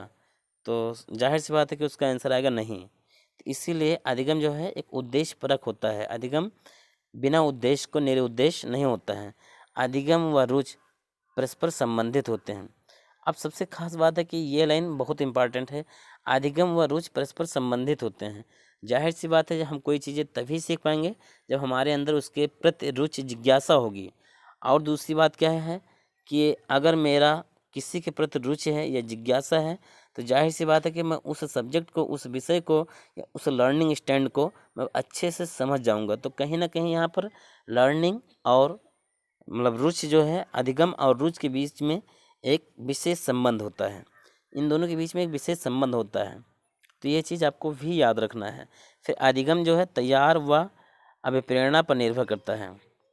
अधिगम तैयारी व अभिप्रेरणा पर निर्भर करता है। अब देखिए इसका क्या मतलब है, अधिगम तैयारी व अभिप्रेरणा पर निर्भर करता है। अधिगम मतलब सीखना है, आप पता लगे है कोई काम आपको सीखना है, उस काम को आप कभी करोगे ही नहीं, उसके लिए तैयार ही नहीं हो, तो आपको शायद सीखना सबसे ज़्यादा टफ होगा। और अगर आप कोई काम सीख रहे हो तो क्यों सीख रहे हो, उसके प्रति अगर आपकी कोई अभिप्रेरणा नहीं है, कोई रुचि नहीं है, तो आप उसको नहीं सीख पाओगे। तो यही चीज़ इसमें भी बताया गया है। अब देखिए सीखना तथा परिपक्वता में अंतर, आपको पता होना चाहिए कि सीखना और परिपक्वता में बहुत बड़ा अंतर होता है। Difference between learning and maturity. Learning and maturity, इन दोनों में पहले अंतर हम लोग समझ लेंगे। जैसे लर्निंग का मतलब कोई चीज़ अभी हम सीख रहे हैं, जिसको हम लोग रफली भी बोल सकते हैं। लेकिन कोई चीज़ें मैंने सीखी है, बहुत अच्छे तरीके से मैंने सीख लिया है, अब मुझे उस सब्जेक्ट में या उस टॉपिक पर मुझे मैच्योरिटी हासिल हो गई है। मतलब क्या है, एक परिपक्वता जिसे कहते हैं। मैच्योरिटी का मतलब है परिपक्वता, मुझे उस सब्जेक्ट पर या उस टॉपिक पर मुझे परिपक्वता हासिल हो गई है। तो सीखना यानी लर्निंग और मैच्योरिटी में सबसे बड़ा अंतर ये होता है कि सीखना कोई फर्स्ट टाइम सीखा जा सकता है, जैसे कोई पहले लाइफ में जो पहला काम किया जाता है, पहली बार कोई एक्शन लिया जाता है, तो वो हम लोग के लर्निंग के अंतर्गत आता है, यानी सीखने के अंतर्गत आता है। लेकिन अगर मैंने उसको किया और उसमें मुझे सफलता प्राप्त हुई, तो वो और उसको मैं बार बार करता रहा, तो कहीं ना कहीं उस टॉपिक पर या उस सब्जेक्ट पर मुझे परिपक्वता प्राप्त हो जाएगा या मैच्योरिटी आ जाएगी। तो यही दोनों में अंतर होता है। अब चलिए मैं इसके बारे में और विधिवत समझता हूँ। देखिए परिपक्वता क्या होता है, परिपक्वता के कारण व्यवहार में परिवर्तन प्राकृतिक या स्वाभाविक होते हैं। तो जाहिर सी बात है कि जिस सब्जेक्ट में आप परिपक्व हो जाएंगे, उससे उसको व्यवहारिक रूप में भी प्रयोग कर सकते हैं, स्वाभाविक रूप में भी प्रयोग करके देख सकते हैं। तो परिपक्वता का मतलब ये होता है। और दूसरा सीखने का मतलब क्या है, जबकि सीखने के लिए व्यक्ति को बहु अनुक्रियाएँ करनी पड़ती हैं, जब व्यवहार में संशोधन होता है। जबकि जब कोई चीज़ सीखा जाता है तो बहुत ही तरीके से अप्लाई किया जाता है कि ये ऐसे भी हो सकता है, ऐसे भी हो सकता है। उसको हम लोग दूसरी भाषा में अगर कहना चाहें सीखने को, तो वहाँ पर एक प्रयोग होता है। जबकि सीखना प्रेरणा से प्रभावित होता है। अच्छा, अब सीखना कैसे, मतलब कोई चीज़ अगर सीखना है तो हम लोग कैसे सीखेंगे, जब तक कोई मुझे प्रेरित नहीं करेगा कि ये काम करोगे तो आपको ये रिस्पांस मिलेगा, जब तक कोई दूसरा व्यक्ति मुझे प्रेरित नहीं करेगा, तो सीखना बहुत कम पाया जाता है, ऐसे कोई नहीं सीख पाएगा। जब प्रेरित किया जाता है कि इससे आपको ये रिस्पांस मिलेगा, तब उसको स्टूडेंट जो है अच्छी तरह से सीखते हैं। अब देखिए परिपक्वता इसके सेंस में क्या है, तो परिपक्वता का मतलब है परिपक्वता एक स्वाभाविक प्रक्रिया है, अतः प्रेरणा का इस पर प्रभाव नहीं पड़ता है। जब आप किसी सब्जेक्ट में परिपक्व हो गए हैं, तो उसमें जब परिपक्व हो गए तो उसमें कोई प्रेरणा या कोई रुचि से कोई मतलब नहीं है। जैसे बहुत सारी चीज़ें हैं जो आप दैनिक जीवन में रोज़ यूज करते हैं, उस सब्जेक्ट में अगर देखा जाए तो आप परिपक्व हो चुके हैं। अब उसमें ये तो नहीं है, जैसे अभी मान लीजिए आपको सुबह नाश्ता करना है, तो उसके लिए आपको प्रेरणा नहीं देनी पड़ती है कि हाँ अब आप नाश्ता करिए, नहीं तो फिर आपको ये होगा वो होगा। तो ऐसे हम लोग प्रेरणा उसको नहीं देते हैं। क्यों? क्योंकि हम अपने सब्जेक्ट में, अपने इस टॉपिक पर परिपक्व हो चुके हैं। उसी तरह से तीसरे स्टेप पे देखा जाए कि परिपक्वता अनुकूल व प्रतिकूल दोनों परिस्थितियों में चलती है। अगर आप किसी सब्जेक्ट में या टॉपिक में अगर निपुण हो गए हैं, तो चाहे आप मतलब अपने स्थिति के अनुकूल हों या प्रतिकूल हों, आप हर जगह उसको अप्लाई आसानी से कर लेंगे। लेकिन अगर अपने सब्जेक्ट में अभी आप सीख रहे हैं या परिपक्व नहीं हैं, तो वहाँ पर प्रतिकूल परिस्थितियों में आप अप्लाई नहीं कर पाएंगे खुद को। जबकि सीखना केवल अनुकूल परिस्थितियों में होता है। वही चीज़ बताया गया है कि सीखना सिर्फ अनुकूल परिस्थितियों में, अगर आप उसके अकॉर्डिंग ढले हैं खुद में, तो सीख सकते हैं, अदरवाइज नहीं सीख सकते हैं। चौथा स्टेप क्या है, परिपक्वता के लिए अभ्यास आवश्यक नहीं है। जब आप किसी सब्जेक्ट में निपुण हो जाते हैं, मैच्योर हो जाते हैं, तो वहाँ पर आप प्रैक्टिस करें या ना करें, इसका कोई मतलब नहीं होता है। दूसरा सबसे खास बात क्या है कि जबकि सीखने के लिए अभ्यास आवश्यक होता है, जबकि आप लर्निंग प्रोसेस में हैं, तो आपका सीखने के लिए अभ्यास बेहद ज़रूरी होता है। परिपक्वता निश्चित समय तक चलने वाली प्रक्रिया है। परिपक्वता एक निश्चित समय तक चलने वाली प्रक्रिया है, जबकि सीखना जो है वह जीवन पर्यंत चलने वाली प्रक्रिया है। तो ये सारी चीज़ें आपके लिए इम्पॉर्टेंट थी। अब मैं और आपको बताने वाला हूँ। देखिए, जैसे परिपक्वता जन्मजात होती है, जबकि सीखना अर्जित होता है। परिपक्व यानी परिपक्वता का संबंध शरीर के अंग अंग प्रत्यंग के विकास से है, जबकि सीखना का संबंध उन अंगों के कार्य से है। जैसे अभी मान लीजिए हमारा जो पूरा पार्ट ऑफ बॉडी यानी शरीर का अंग है, उसमें हाथ है, पैर है, ये लोग जो एक्टिव करते हैं, एक्टिविटीज करते हैं, वो परिपक्वता से आता है। सॉरी, जो ये अंग हैं वो परिपक्व हैं अपने आप में, लेकिन इनसे जो कार्य मुझे करना है वो कहीं ना कहीं हम लोग सीखते हैं, जबकि सीखने के संबंध उन अंगों के कार्य से है। परिपक्वता एक जातीय प्रक्रिया है, जबकि सीखना व्यक्तिगत प्रक्रिया है। फिर देखिए, परिपक्वता सीखने पर निर्भर नहीं होता, जबकि सीखना परिपक्वता पर निर्भर होता है।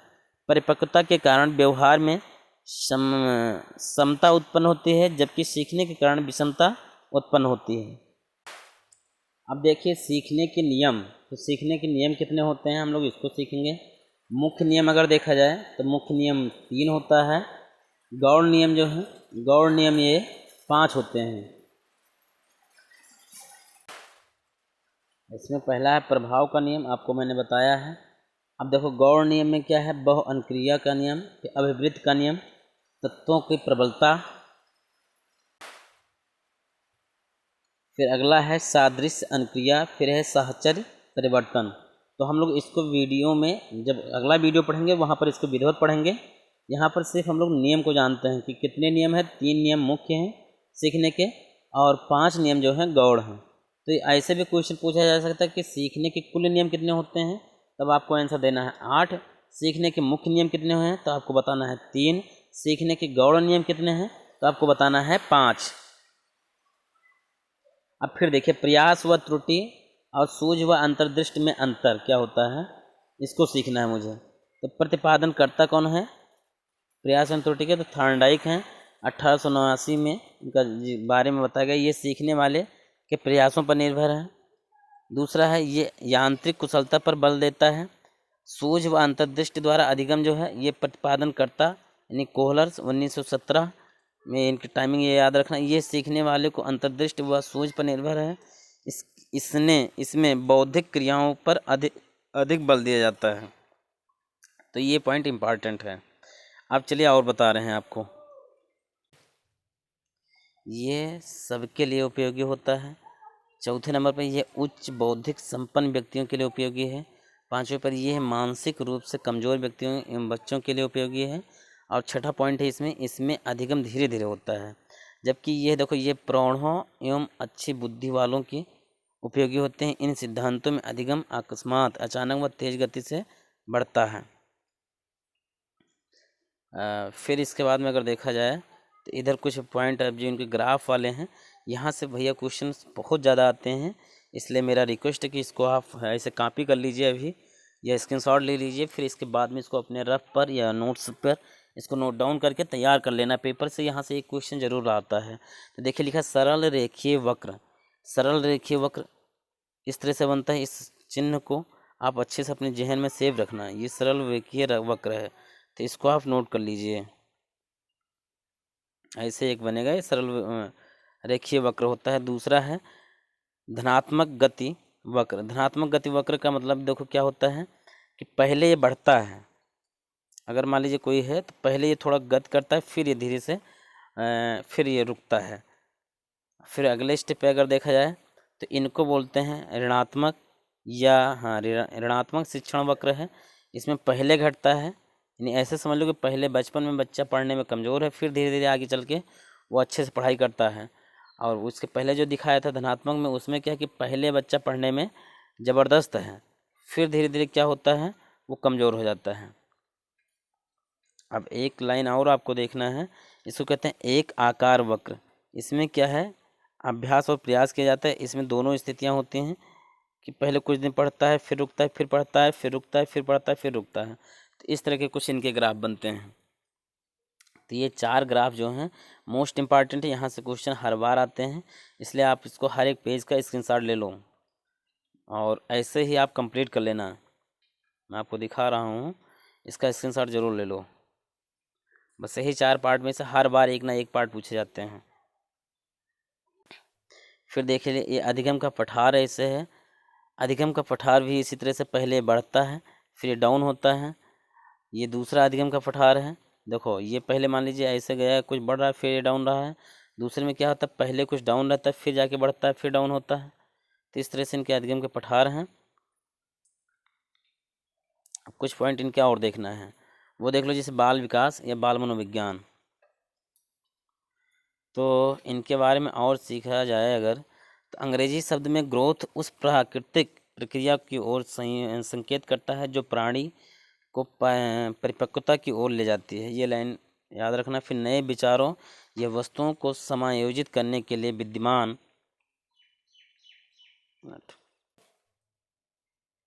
नए विचारों या वस्तुओं को समायोजित करने के लिए विद्यमान स्कीमा में परिवर्तन करना ही समंजन कहलाता है। फिर आंकिक शब्द भंडार की क्षमता बालक में 5 वर्ष की आयु में विकसित होती है। ये पॉइंट भी याद रखना कि आंकिक शब्द भंडार की क्षमता बालक में 5 वर्ष की आयु में विकसित होती है। बालक के शब्द भंडार में वृद्धि केवल नवीन शब्दों को सीखने से ही नहीं होती, वरन पुराने शब्दों का नवीन अर्थ लगाने से भी होती है। लगभग 6 या 7 वर्ष की आयु में बच्चे सुबह दोपहर रात गर्मी व ठंडी के मौसम का अर्थ समझने लगते हैं। मैकडूगल के अनुसार मूल प्रवृत्तियों के 3 पहलू होते हैं। पहला है ज्ञानात्मक, दूसरा है संवेगात्मक, तीसरा है क्रियात्मक। मूल प्रवृत्तियों की मनोवैज्ञानिक विचारधारा मैकडूगल ने विश्व के सम्मुख 1908 में प्रस्तुत की थी। फिर यहाँ से सारे पॉइंट अगर हम देखना चाहें तो इसको कैसे समझेंगे, देखो जैसे जेम्स ड्रेवर के अनुसार मूल प्रवृत्तियाँ 2 होती हैं। अस्थाई भाव का आधार मूल प्रवृत्तियाँ होती हैं। ये सब वन लाइनर हैं, इसको आप ऐसे ही तैयार कर लीजिएगा। जो समझाने वाला था उसको समझा दिए हैं। फिर भाव तथा संवेग का संबंध मन के भावात्मक पक्ष के साथ होता है। दूसरा, आत्मसम्मान के अस्थायी भाव के विकास में व्यक्तित्व के अहम और नैतिक ईगो एंड सुपर ईगो की भी भूमिका होती है। जीन पियाजे की संज्ञानात्मक विकास के अंतर्गत एवं संक्रियात्मक अवस्था का विभाजन 2 भागों में किया गया है। पहला है पूर्व संप्रत्यात्मक, फिर है अंतः प्रज्ञात्मक। नवीन अनुभवों को वर्तमान संज्ञात्मक ढांचे में सम्मिलित करना आत्मसातीकरण कहलाता है। अंग्रेजी में किशोरावस्था को एडोलसेंस कहा जाता है, जिसकी उत्पत्ति लैटिन शब्द एडोल्सेरा से हुई, जिसका अर्थ है परिपक्वता की ओर बढ़ना। सामाजिक परिस्थितियों के अर्थ को समझना या उनका प्रत्यक्षीकरण करना सामाजिक सोच कहलाती है। उत्तर बाल्यावस्था में लड़कों की अपेक्षा लड़कियों में सामाजिक सोच अधिक पाई जाती है। लड़कों की अपेक्षा लड़कियों में सामाजिक सोच अधिक पाई जाती है। गर्भस्थ शिशु के हाथ पैर में स्वतः क्रियाएं अथवा गतियां होना फीटल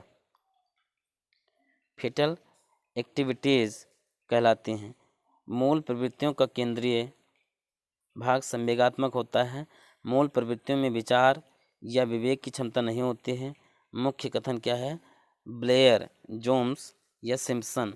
बाल्यावस्था वह काल है जब व्यक्ति के मौलिक दृष्टिकोणों, मूल्यों और विचारों को एक महत्वपूर्ण आकार मिलता है। फिर ब्लेयर, जोन्स, सिम्पसन।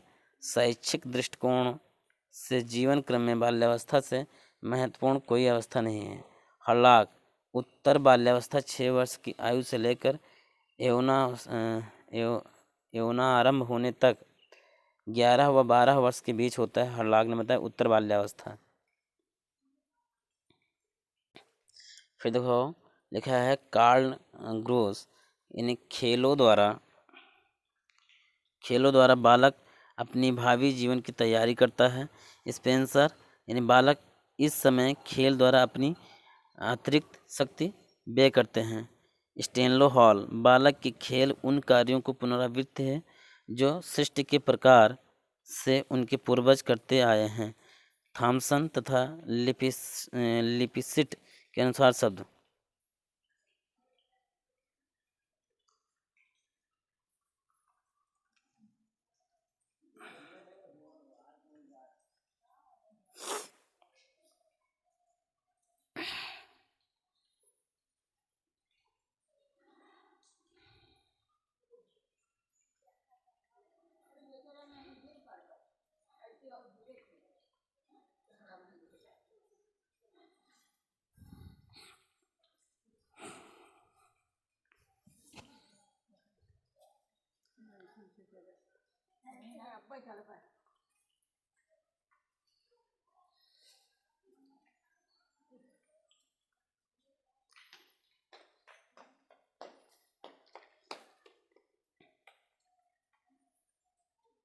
फिर देखिए आपको क्या करना है, थॉमसन तथा लिपसिक के अनुसार शब्द है।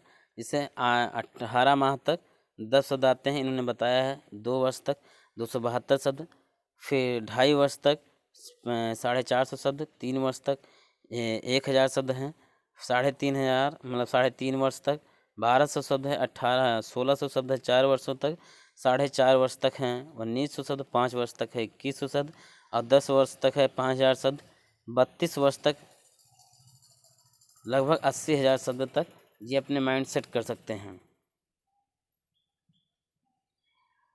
अब कुछ चीज़ें यहाँ से भी इम्पॉर्टेंट हैं, इसको आप समझिए, फिर और आगे जो है हम लोग पढ़ते रहेंगे। इसे बालक की विशिष्ट शब्दावली से सम्मिलित शब्द हैं, जैसे रंग शब्द भंडार। इसमें रंग शब्द भंडार की क्षमता का विकास 4 वर्ष की आयु में होता है। फिर है आंकिक शब्द भंडार। आंकिक शब्द भंडार की क्षमता 5 वर्ष की आयु में विकसित होती है। फिर है समय शब्द भंडार। समय शब्द भंडार की क्षमता लगभग 6 या 7 वर्ष में बालक में विकसित होती है। मुद्रा शब्द भंडार, ये पैसे व रुपये से संबंधित शब्दों का ज्ञान बालक को 5 वर्षों में होने लगता है। तो ये सारी चीज़ें इंपॉर्टेंट। फिर इधर देखो, अभी बहुत सारी चीज़ें आपको पढ़ना है आज। जैसे अशिष्ट शब्द भंडार, इसमें गंदे या अशिष्ट शब्दों का प्रयोग बालक 4 से 8 वर्ष की आयु में करते हैं। फिर सौगंधात्मक शब्द, स्कूल के प्रारंभिक दिनों में प्रायः लड़कों द्वारा सौगंधात्मक शब्दों का प्रयोग किया जाता है। गुप्त भाषा का प्रयोग लगभग 6 वर्ष की आयु में गुप्त शब्दों का प्रयोग होता है। 6 वर्षों की आयु में लड़कियों द्वारा गुप्त शब्दों का प्रयोग होता है। फिर अभिवृद्धि तथा विकास में अंतर, ये भी बहुत ज़्यादा इम्पॉर्टेंट है, यानी growth and development, difference between growth and development, इसको हम लोग को समझना है। अब देखो, ये एक संकीर्ण अवधारणा है, जबकि विकास एक व्यापक अवधारणा है। अभिवृद्धि में प्रायः यानी प्राणी कि किसी विशेष रूप में कुछ निश्चित परिवर्तन होता है, जबकि विकास के सभी क्षेत्र में व्यापक परिवर्तन होता है। अभिवृद्धि को मापा जा सकता है, इसकी मात्रात्मक व्याख्या की जा सकती है, जबकि विकास गुणात्मक होता है, जिसका मूल्यांकन व्यक्ति के कार्यों या व्यवहारों से होता है। किसी अंग में कितनी वृद्धि हुई या अभिवृद्धि द्वारा पता लगाया जाता है। किसी विशिष्ट अंग में कितनी क्षमता या शक्ति प्राप्त हुई है, इसका पता विकास से चलता है। फिर अभिवृद्धि विकास की प्रक्रिया है, जबकि विकास में अभिवृद्धि निश्चित है। अभिवृद्धि की प्रक्रिया स्वाभाविक होता है, इस पर वंशानुक्रम का अधिक प्रभाव पड़ता है, जबकि विकास की प्रक्रिया जटिल होती है, ये परिपक्वता की ओर ले जाता है। आकार में परिवर्तन अभिवृद्धि है, जबकि विकास भेदीकरण तथा विशिष्टीकरण की प्रक्रिया है। अभिवृद्धि कोशीय वृद्धि है, जबकि विकास शरीर की विभिन्न अंगों में शक्ति तथा सामर्थ्य का संगठन है। अब देखना है हम लोग को शैशवावस्था की विशेषताएं। तो शैशवावस्था की विशेषताएं क्या हैं? शारीरिक विकास में तीव्रता शैशवावस्था की विशेषताओं में आता है। फिर है मानसिक विकास की तीव्रता, सीखने में तीव्रता, कल्पना जगत में विवरण, पर निर्भरता यानी पर निर्भरता शैशवावस्था में होता है। आत्म प्रेम, फ्राइड के अनुसार बताया है कि काम प्रवृत्ति, यानी फ्राइड के अनुसार है ये। फिर 8वां है मूल प्रवृत्त्यात्मक व्यवहार, सामाजिक का विकास, संवेगों का प्रदर्शन, अनुकरण व प्रत्यक्षात्मक अनुभव, नैतिक भावना का विकास, जिज्ञासा की प्रवृत्ति। अब है बाल्यावस्था की विशेषताएं। तो बाल्यावस्था की विशेषताएं क्या है? शारीरिक विकास में स्थिरता, जिज्ञासा की प्रबलता, संचय प्रवृत्ति। फिर है समलिंगीय प्रेम प्रवृत्ति, आत्मनिर्भरता की भावना, सामूहिक खेलों में रुचि, मानसिक विकास में वृद्धि। फिर है सामाजिक व नैतिक विकास, बहुमुखी प्रवृत्ति। फिर है रुचियों में परिवर्तन, समूह प्रवृत्ति की प्रबलता, काम प्रवृत्ति की न्यूनता, रचनात्मक कार्यों में रुचि। फिर आता है किशोरावस्था की विशेषताएं। तो किशोरावस्था की विशेषताएं आप इसी तरह से हेडिंग डाल लीजिएगा, सारी विशेषताएं नोट कर लीजिएगा। जैसे स्वतंत्र सोच का विकास, फिर संवेगात्मक परिवर्तन, पारगमन विधि अवधि, समूह को महत्व, फिर है प्रावर्तकता, फिर है आपराधिक प्रवृत्ति का विकास, फिर अंतर्व्यक्तित्व विकास, फिर है लिंगीय विकास, फिर है व्यवसाय चुनाव की चिंता, फिर है कल्पना का बाहुल्य। तो इतनी सारी चीज़ें यहाँ से आपको पढ़ने को मिलेगा। फिर इसके बाद में देखिए क्या पढ़ना है भी और आपको अहम, उसी में है अहम तादात्म्य का विकास, अहम तादात्म्य का विकास, विचारों तथा संयोगों में परिपक्वता, बहुमुखी प्रवृत्ति, सामाजिक स्वीकृति, आत्मसम्मान की भावना। इनका मतलब क्या है कि जैसे आत्मसम्मान की संभावना, यहाँ पर बच्चे ऐसा ऐसा काम करते हैं कि जिससे उनको सम्मान प्राप्त होता रहे। जब बहुमुखी प्रवृत्ति, इनके स्वभाव जो है बहुमुखी टाइप के होते हैं। ये हर एक क्षेत्र में अपने आप को आजमाते हैं। सामाजिक स्वीकृति, ये समाज को स्वीकार करते हैं और ऐसा मानते हैं कि समाज यहाँ से मुझे रिस्पेक्ट देगी, सम्मान देगी। वीर पूजा की भावना, बाल्यावस्था में कहीं ना कहीं एक ऐसी बात होती है कि हर एक व्यक्ति के अंदर किसी राइटर, किसी हीरो, किसी गायक की एक इमेज उसके माइंड में छिपी रहती है, बनी रहती है कि मुझे इन्हीं की तरह बिल्कुल बनना है। समाज सेवा की भावना, कोई छोटा सा काम होगा और तुरंत सबसे आगे खड़े हो जाएंगे करने के लिए कि मैं इसको कर सकता हूँ। समाज सेवा की भावना होती है। नेतृत्व शक्ति का विकास, जो बाल्य किशोरावस्था के बच्चे होते हैं उनके अंदर लीडरशिप की क्वालिटी प्रबल रूप से पाई जाती है। मतलब वो चाहते हैं कि लोग उनको फॉलो करें या वो कुछ ऐसा काम करें जिससे लोग उनको फॉलो करना शुरू कर दें। सुख व आनंद की इच्छा, वो हमेशा मतलब सुख और आनंद की अनुभूति करते रहते हैं। दीवा स्वप्न की प्रवृत्ति, वो ऐसे ऐसे सोचते हैं कि मैं, अगर कोई फिल्म देखते हैं तो सोचते हैं काश मैं ही ये हीरो होता, यह सोचते हैं कि मैं कितने जल्दी करोड़पति बनूंगा। ऐसे ऐसे बहुत सारी चीज़ें उनके माइंड में आती रहती हैं दिन भर। तो मैकडूगल ने 14 मूल प्रवृत्तियों का वर्णन किया है। सभी संदेह इन्हीं 14 मूल प्रवृत्तियों से संबंधित होते हैं, लेकिन सबसे इम्पॉर्टेंट इनकी किशोरावस्था और शैशवावस्था को माना जाता है। मूल प्रवृत्ति देखें, जैसे पलायन, पलायन का मतलब होता है भय। इनका संवेग क्या है? भय। जिससे होता नहीं कि कोई काम करने से पहले ही वो वहाँ से पलायन कर गए, मतलब वो डर से वहाँ से हट गए, भाग गए। फिर युत्सा मतलब होता है क्रोध, मुक्ति घृणा। फिर आता है संतति, इच्छा मतलब वात्सल्य होता है, शरणागति यानी करुणा, काम प्रवृत्ति, कामुकता, जिज्ञासा, आश्चर्य, दीनता, आत्महीन, आत्म प्रतिष्ठा, आत्माभिमान, सामूहिकता, एकाकीपन, भोजन की खोज, भूख, संग्रहण मतलब होता अधिकार।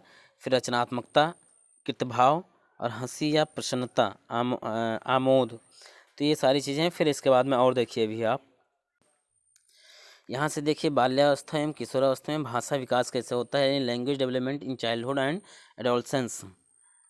तो डी मैकार्थी के अनुसार छठी श्रेणी के छात्र का शब्द भंडार 50,000 शब्दों का होता है। किसने कहा है? डी मैकार्थी ने बताया है। तो 6 से 7 वर्ष की आयु में बालक शिष्टाचार से संबंधित शब्दों से पूर्ण परिचित हो जाता है बाल्यावस्था में, जबकि किशोरावस्था में किशोर का शब्दकोश विस्तृत हो जाता है। 6 से 7 वर्ष की आयु में बच्चे सुबह, दोपहर, रात्रि, गर्मी व ठंडे मौसम का अर्थ समझने लगते हैं, जबकि इस अवस्था में यानी किशोरावस्था में देखा जाए किशोर तर्क वितर्क में भी भाषा का प्रयोग करते हैं, विषय के अनुरूप शब्दावली का प्रयोग करने लगता है। लड़कियों के द्वारा 6 वर्ष की आयु में अपनी सहेलियों के साथ गुप्त शब्दों का प्रयोग होता है। शब्द भंडार इस अवस्था तक लगभग विस्तृत हो चुका होता है। 8 से 9 वर्ष की आयु में बाल पत्रिकाएं पढ़ने लगते हैं। उन्हें तारीख, दिन, मास वर्ष संबंधी ज्ञान हो जाता है, जबकि किशोरावस्था के प्रारंभ से ही किशोर भाषा की दृष्टि से इतना सक्षम हो जाता है कि वह अपने भावी विचारों को उचित ढंग से संप्रेषित करने लगता है। ये सारी चीज़ें आपको पढ़ना है। और देखिए 11 या 12 वर्ष के बालक अपने वातावरण के लोगों और वस्तुओं के विषय में बातें करते हैं, जबकि किशोरों में साहित्य, उपन्यास, कविता पढ़ने में रुचि उत्पन्न हो जाती है।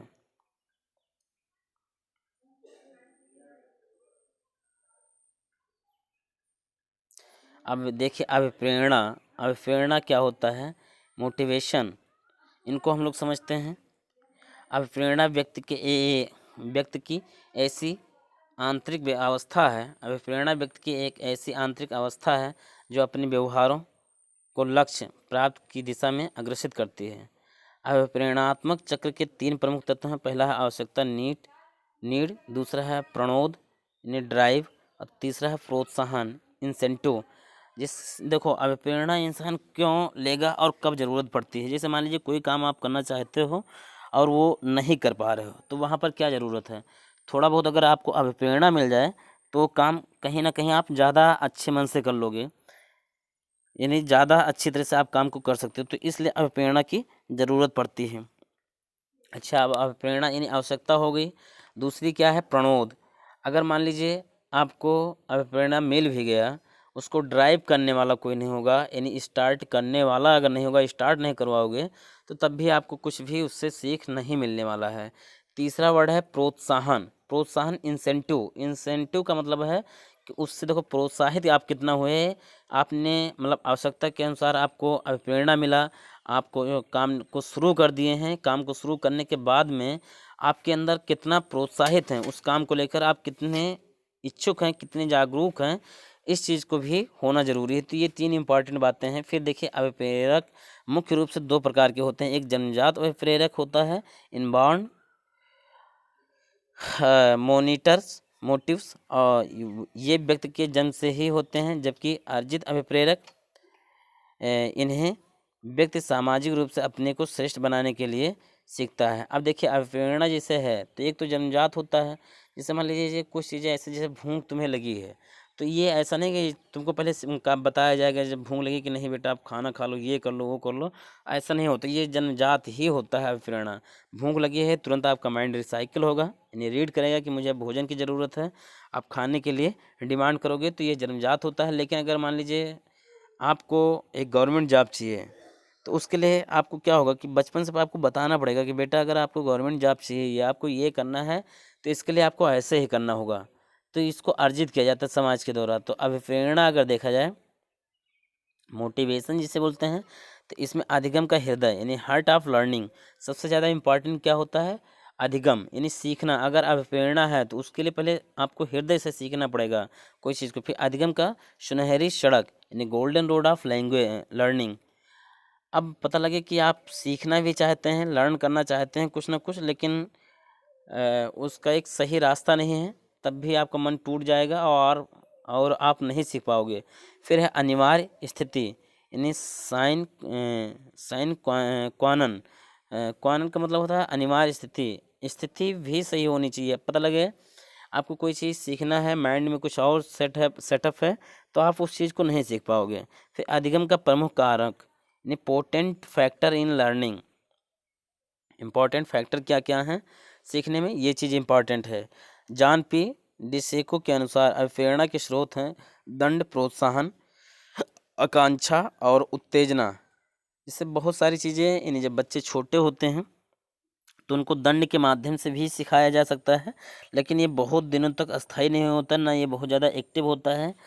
जैसे मान लीजिए अगर आप थोड़े बड़े भी हो गए हैं, आप चोरी वोरी करते हैं, तो उसको आप उससे हटाने के लिए, एक नई सीख देने के लिए कभी कभी दंड भी देना पड़ता है, लेकिन ये बहुत ज़्यादा स्टेबल नहीं होते हैं। दूसरा है प्रोत्साहन। आपको ये बता दिया जाए कि अगर आप एक चैप्टर तैयार करके आओगे, कल आपको क्लास में मॉनिटर बनाया जाएगा या एक आपको पेन दिया जाएगा, पुस्तक दिया जाएगा, तो एक प्रोत्साहन है जिसके थ्रू आप अपने लर्निंग को कंप्लीट कर सकते हो या सीख सकते हो, थोड़ा बढ़ा सकते हो। फिर तीसरे नंबर पर है आकांक्षा। जैसे तुम्हारे अंदर खुद इच्छाएं जागृत हों कि मुझे कुछ ना कुछ सीखना है, तो वहाँ ये भी एक अपने आप में अभिप्रेरणा ही होता है। और चौथे नंबर पर उत्तेजना। उत्तेजना का मतलब है कि जैसे मान लीजिए आप कोई काम करने के लिए कितने ज़्यादा उत्सुक हो, तो ये उत्तेजना से सेंस होता है। फिर देखो, उपलब्धि अभिप्रेरणा का सिद्धांत किसने दिया था, ये क्वेश्चन ज़्यादा से ज़्यादा पूछा जाता है कि उपलब्धि अभिप्रेरणा का सिद्धांत किसने दिया था। तो हार्वर्ड ने, विश्वविद्यालय के मनोवैज्ञानिक डेविडिसे मैकेल लैंड ने सन 1961 में प्रतिपादित किया। फिर उपलब्धि जो है अभिप्रेरणा से आज से व्यक्ति के उन विशिष्ट अस्थायी लक्षणों से है जो उसे किसी कार्य को करने हेतु विशिष्टता प्रदान में अभिप्रेरणा प्रदान करता है। इसके बाद में और नेक्स्ट स्टेप पे आप फिर देखिए, अब मनोवैज्ञानिकों ने अभिप्रेरकों के संघर्ष को 4 भागों में बांटा। पहला उपागम उपागम उपागम संघर्ष, दूसरा है परिहार संघर्ष, तीसरा है उपागम परिहार और फिर बहु उपागम परिहार संघर्ष। तो इसको आप तैयार कर लेना। फिर मनोवैज्ञानिक में भूख, प्यास तथा काम को चक्रीय आवश्यकता कहते हैं। मनोवैज्ञानिक तरीके से देखा जाए तो जैसे खाना पानी ये सब जितने भी वर्क हैं, ये एक मतलब एक के बाद एक की ज़रूरत पड़ती ही है, इसलिए इनको चक्रीय साइक्लिक नीड कहते हैं। एक के जस्ट जैसे भूख अगर लगी है तो भूख के बाद आपको पानी की ज़रूरत पड़ेगी, तो इसलिए ये क्या है, चक्रीय आवश्यकता है। इसको मनोवैज्ञानिक तरीके से बोला गया कि साइक्लिक ये नीड है। दूसरी बात है कि संज्ञानात्मक अभिप्रेरणा चक्र में आवश्यकता, प्रणोद तथा प्रोत्साहन के अतिरिक्त संज्ञान भी होता है। इन्होंने बताया कि संज्ञानात्मक अभिप्रेरणा जो है ये चक्र में आवश्यकता, जैसे अभी मैंने बताया कि साइक्लिक नीड चक्र में आवश्यकता, फिर प्रणोद तथा प्रोत्साहन के अतिरिक्त एक संज्ञान भी होता है।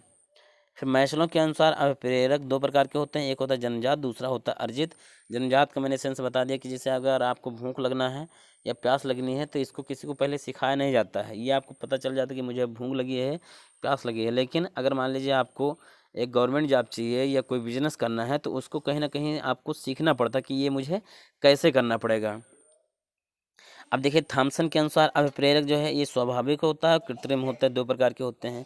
ये सारे वर्ड इंपॉर्टेंट हैं, आपसे क्वेश्चन पूछा जाएगा कि थॉमसन के अनुसार अभिप्रेरक कितने प्रकार के होते हैं या कौन कौन से होते हैं, तो ये चीज़ आपको याद रखना जरूरी है। तो स्वाभाविक है वही चीज़ कि जो खुद से आती हैं, और एक होता है कृत्रिम जो बनावटी रूप से होती हैं। फिर है प्रणोद या अंतर्नोद सिद्धांत को थक्का सिद्धांत यानी पुश थ्योरी भी कहा जाता है। मैस्लो ने आवश्यकता को 5 भागों में बांटा है, ठीक है, ये भी एक चीज़ें याद रखना है। फिर पशुओं में अंतर्नोद की गति को मापने में चक्र विधि, अवरोध विधि, पसंद विधि तथा सीखना विधि का प्रयोग किया जाता है। आवश्यकता किसी प्राणी की एक जैविक अवस्था है जो किसी कमी या अति के कारण उत्पन्न होती है। आवश्यकता जो किसी प्राणी की एक जैविक अवस्था है जो किसी कमी या अति के कारण उत्पन्न होती है आवश्यकता। फिर अंतर्नोद प्राणी, इस लाइन को पहले मैं समझा देता हूँ कि जैसे मान लीजिए आवश्यकता जो है किसी न किसी प्राणी की एक जैविक अवस्था है, यानी ये भी एक फैक्ट है, तथ्य है, घटना है, जिसमें जैसे आवश्यकता कब पड़ती है, मान लीजिए कोई चीज़ की तुम्हारे अंदर कमी होगी तब किसी चीज़ की डिमांड होगी, यानी आवश्यकता होगी, या मान लीजिए बहुत ज़्यादा तब भी आवश्यकता होगी। जैसे सपोज दैट के लिए मान लीजिए कि आप पैसे ले लो, जो सबसे ज़्यादा लाइफ में इंपॉर्टेंट होता है मनी। तो मनी को ऐसे समझा जाए कि अगर मान लीजिए आपको कहीं पर पढ़ना है तो उसके लिए पहले क्या आवश्यकता, पैसे की आवश्यकता है। तो पहले आवश्यकता हुई, अब मान लीजिए कमी होने पर तो पैसे की ज़रूरत होती है। अब मान लीजिए यही अगर ज़्यादा हो जाए, पैसा अगर अधिक हो जाए, तब फिर मुझे क्या आवश्यकता है, उसको विकास करने पर, उसको खर्च करने के लिए मुझे ज़रूरत है कि कहाँ पर खर्च किया जाए। तो कमी या अति के कारण उत्पन्न होती है आवश्यकता। फिर अंतर्नोद प्राणी की वो आंतरिक ऊर्जा होती है अंतर्नोद, जो उसे क्रियाशील बनाती है। देखो जो अंदर ये आंतरिक भावना से जो कोई चीज़ें उत्पन्न होती हैं वो अस्थायी होती हैं, वो कुछ न कुछ करने के लिए, एक्टिव रहने के लिए सिखाती ही रहती हैं। जब अंतर्नोद किसी लक्ष्य या उद्देश्य से संबंधित हो जाता है तब उसे प्रेरक कहा जाता है।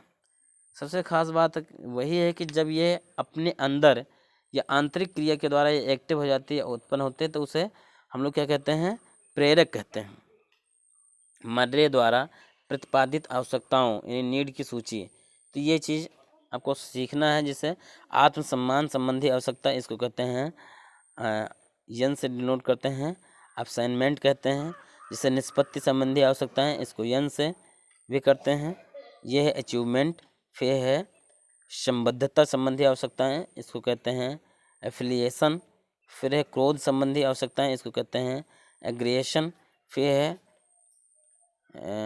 अगला स्टेप क्या है, स्वायत्तता संबंधी आवश्यकताएं, इसको कहते हैं ऑटोनॉमी।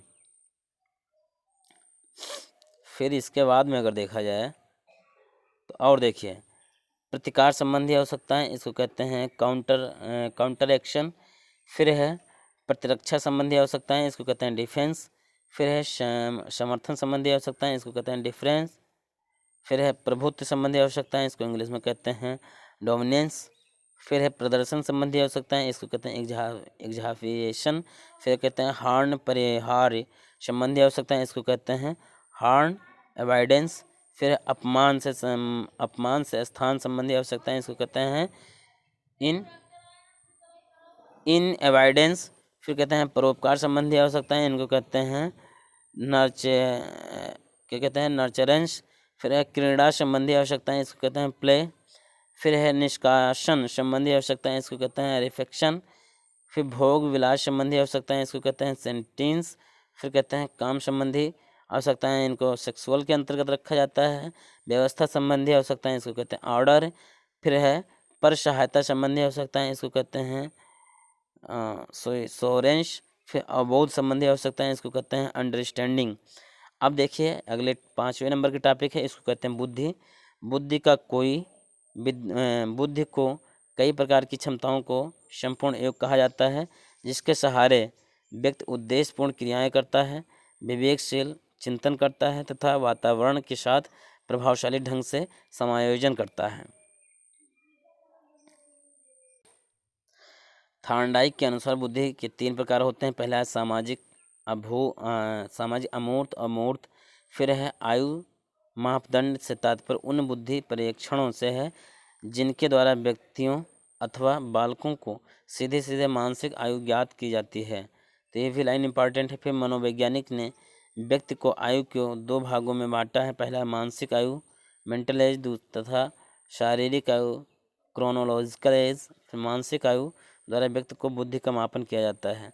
मनोवैज्ञानिकों ने बुद्धि के स्वरूप की व्याख्या करने के लिए 2 तरह के सिद्धांतों का वर्णन किया है। पहला है कारक सिद्धांत तथा प्रक्रिया उन्मुखी सिद्धांत। यह कारक सिद्धांतों में Spearman, Thorndike, Cattell, Guilford, Vernon आदि के सिद्धांत आते हैं। यानी कारक सिद्धांत, तो ये चीज़ें याद रखना है आपको। जबकि प्रक्रिया उन्मुखी सिद्धांत के अंतर्गत पियाजे व स्टेनबर्ग के सिद्धांत आते हैं। तो ये पॉइंट जो हैं इम्पॉर्टेंट है, इसको आपको याद रखना है कि कारक सिद्धांतों के अंतर्गत क्या क्या आते हैं। Spearman, Thorndike, Cattell, Guilford, Vernon आदि के सिद्धांत आते हैं। जबकि प्रक्रिया उन्मुखी सिद्धांत के अंतर्गत पियाजे व स्टेनबर्ग के सिद्धांत आते हैं। बुद्धि के निर्धारण में वंशानुक्रम व पर्यावरण कारक महत्वपूर्ण भूमिका निभाते हैं। पर्यावरण कारकों के अंतर्गत सामाजिक, आर्थिक तथा सांस्कृतिक कारक उत्पन्न यानी अत्यंत महत्वपूर्ण हैं।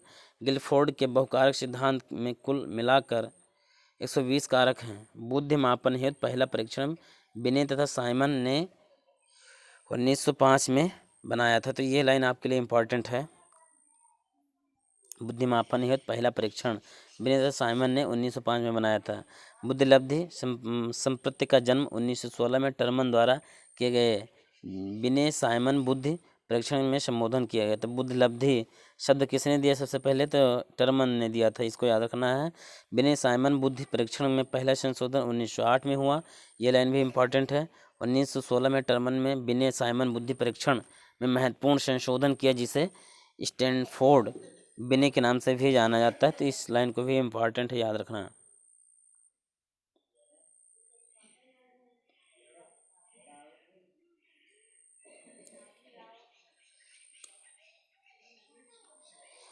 फिर देखो वैसलर ने 1939 में वयस्कों की बुद्धि मापने के लिए एक व्यक्तिगत परीक्षण बनाया, जिसे वैसलर वैल्यू बुद्धि मापनी कहते हैं। 1955 में इसे संशोधित कर वैसलर वयस्क बुद्धि मापनी कहा गया। तो ये चीज़ याद रखना।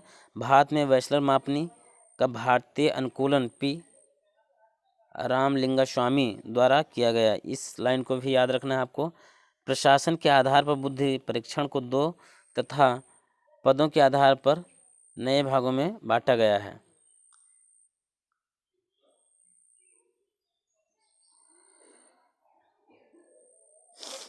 फिर यहाँ से देखिए बुद्धि की विशेषताएं, ये याद रखना है। बुद्धि एक जन्मजात योग्यता है। बुद्धि पर वंशानुक्रम एवं वातावरण का प्रभाव पड़ता है। बुद्धि अमूर्त चिंतन की योग्यता को उत्पन्न करती है। बुद्धि सीखने की योग्यता है। लिंग भेद के कारण बुद्धि में कोई अंतर नहीं होता है। अब इसका मतलब समझा दें। जैसे बुद्धि एक जन्मजात योग्यता है, ऐसा नहीं है कि बुद्धि जो है ये मतलब जन्म के बाद से अर्जित किया जाता है। ये कुछ थोड़ा बहुत तो अर्जित हो सकता है, लेकिन बहुत ज़्यादा बुद्धि को अर्जित नहीं किया जा सकता है। बुद्धि जो है ये जन्म से ही अर्जित की जाती है। दूसरी बात है कि बुद्धि पर वंशानुक्रम में वातावरण का प्रभाव पड़ता है। अब एक चीज़ ये है कि बुद्धि पर वंशानुक्रम अगर मान लीजिए आपके पेरेंट्स ज़्यादा इंटेलिजेंट हैं तो कहीं ना कहीं उनके बच्चे भी थोड़ा बहुत उसके कैटेगरी में आएंगे। दूसरी बात है कि अगर मान लीजिए आपके बच्चे भी इंटेलिजेंस हैं, परिवार भी इंटेलिजेंस है, लेकिन अगर उनका वातावरण नहीं सही है, एटमॉस्फेयर सही नहीं है, तो कहीं ना कहीं धीरे धीरे वो अपने पथ पर मार्ग से विचलित हो जाएंगे। तो इसलिए बुद्धि पर वंशानुक्रम एवं वातावरण का ज़्यादा से ज़्यादा प्रभाव पड़ता है। बुद्धि अमूर्त चिंतन की योग्यता को उत्पन्न करता है। बुद्धि जो है अमूर्त चिंतन की योग्यता को उत्पन्न करता है। इसका सेंस ये है कि जैसे जिनको हम लोग अदृश्य रूप से जो वस्तुएं होती हैं उनके बारे में भी सोचा जा सकता है, या भविष्य के बारे में भी सोचा जा सकता है। बुद्धि का ये भी एक काम माना जाता है।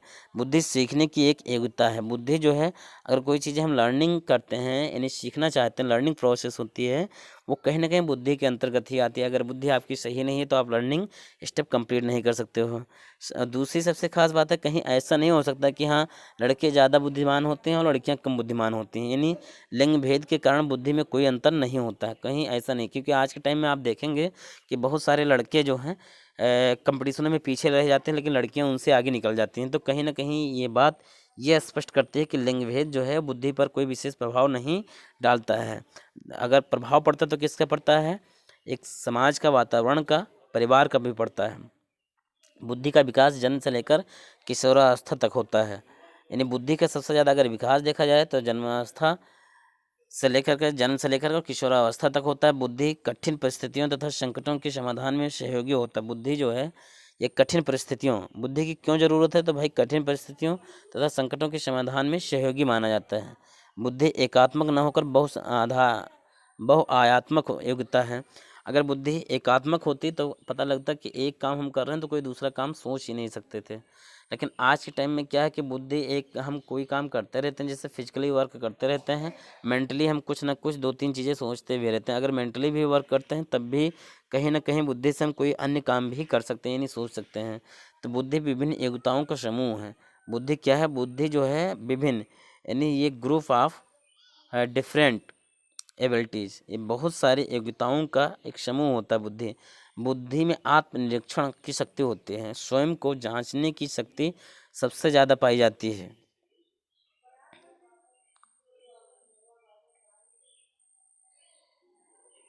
बुद्धि व ज्ञान में अंतर होता है। देखिए बुद्धि और ज्ञान में बहुत बड़ा अंतर होता है। कोई ज़रूरी नहीं कि जो बहुत ज़्यादा बुद्धिमान हो वो ज्ञानी होगा, या बहुत ज़्यादा जो ज्ञानी हो वो बुद्धिजीवी हो, ऐसा कोई ज़रूरी नहीं है। बुद्धि में सभी प्रकार की विशिष्ट योग्यताओं का निचोड़ या सार होता है। बुद्धि में जो है सभी प्रकार की विशिष्ट योग्यताओं का निचोड़ एवं सार उसमें पाया जाता है। बुद्धि द्वारा अर्जित ज्ञान का नई परिस्थितियों में उपयोग किया जा सकता है। बुद्धि द्वारा अर्जित ज्ञान का नई परिस्थितियों में उपयोग किया जा सकता है।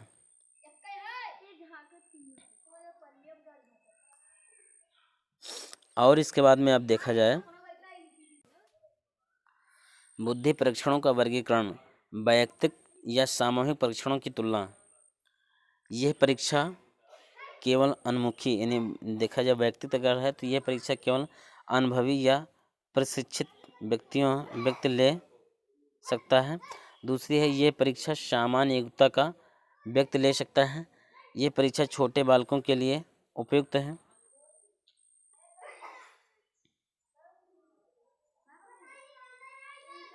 ये परीक्षा बड़े बालकों व वयस्कों के लिए अधिक उपयुक्त है। इस परीक्षा में दूर का संबंध होता है। इस परीक्षा में परीक्षक व परीक्षार्थी का निकट संबंध होता है। तो ये कुछ चीज़ें हैं। इसके बाद में हम लोग और चीज़ें देखने वाले हैं आज। इस परीक्षा में परीक्षक व परीक्षार्थी के गुण दोष को पूर्ण अध्ययन कर सकता है। इस परीक्षा में वह केवल सामान्य अध्ययन कर सकता है। इस परीक्षा में वह उदासीन रह सकता है। इस परीक्षा में परीक्षार्थी अपने कार्य के प्रति सजग रहता है। इस परीक्षा में परीक्षार्थी की भाषा और व्यवहार का पूर्ण ज्ञान हो जाता है। इस परीक्षा में केवल आंशिक ज्ञान होता है। ये सारी चीज़ें आप नोट करना। इस परीक्षा में बस यही दो तीन इम्पॉर्टेंट, इसको आप स्क्रीनशॉट ले लीजिए कि बहुत ज़्यादा महत्वपूर्ण ये नहीं है। अब हम लोग इधर देखते हैं जो इम्पोर्टेंट है। जिससे देखो, एक मिनट, इसको पढ़ने से पहले एक पॉइंट यहाँ छोटा है, उसको पढ़ लिया जाए। जैसे व्यक्तित्व क्या होता है, इसको हम लोग देख लें। व्यक्तित्व जो है, इनको इंग्लिश में कहा जाता है पर्सनालिटी। पर्सनालिटी के बारे में अगर हम लोग विधिवत समझ लें तो ज़्यादा सही रहेगा। जैसे व्यक्तित्व मनोदैहिक गुणों का एक ऐसा गत्यात्मक संगठन है जिसके द्वारा व्यक्ति अपने वातावरण के साथ समायोजन करता है। फिर देखो, व्यक्तित्व में व्यक्ति के बाहरी एवं आंतरिक दोनों प्रकार के गुण सम्मिलित होते हैं। इंग के व्यक्तित्व सिद्धांत को विश्लेषणात्मक सिद्धांत कहते हैं। यह अनुभव जिनकी अभिव्यक्ति कुछ प्रतिभाओं के द्वारा होता है, उन्हें आदिरूप कहा जाता है। एडलर के व्यक्तित्व सिद्धांत को सबसे महत्वपूर्ण समन्वय जीवन शैली है।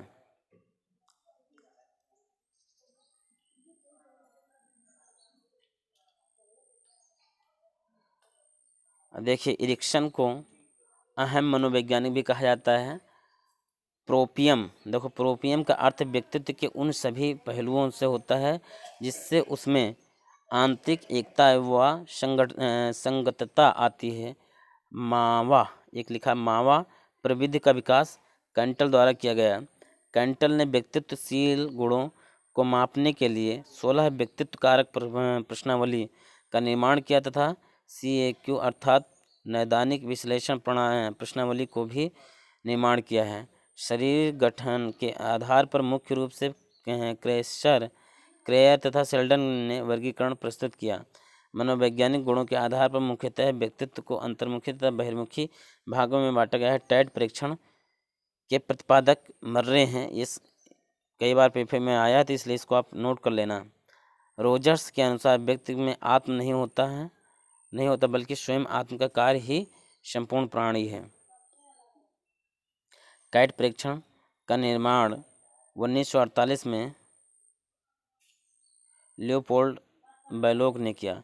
युंग व्यक्तित्व के लिए मन या साइके शब्द का प्रयोग करते हैं। एरिक फ्रोम के अनुसार व्यक्तित्व के 2 प्रकार होते हैं, पहले उत्पादक व्यक्तित्व, फिर अनुत्पादक व्यक्तित्व।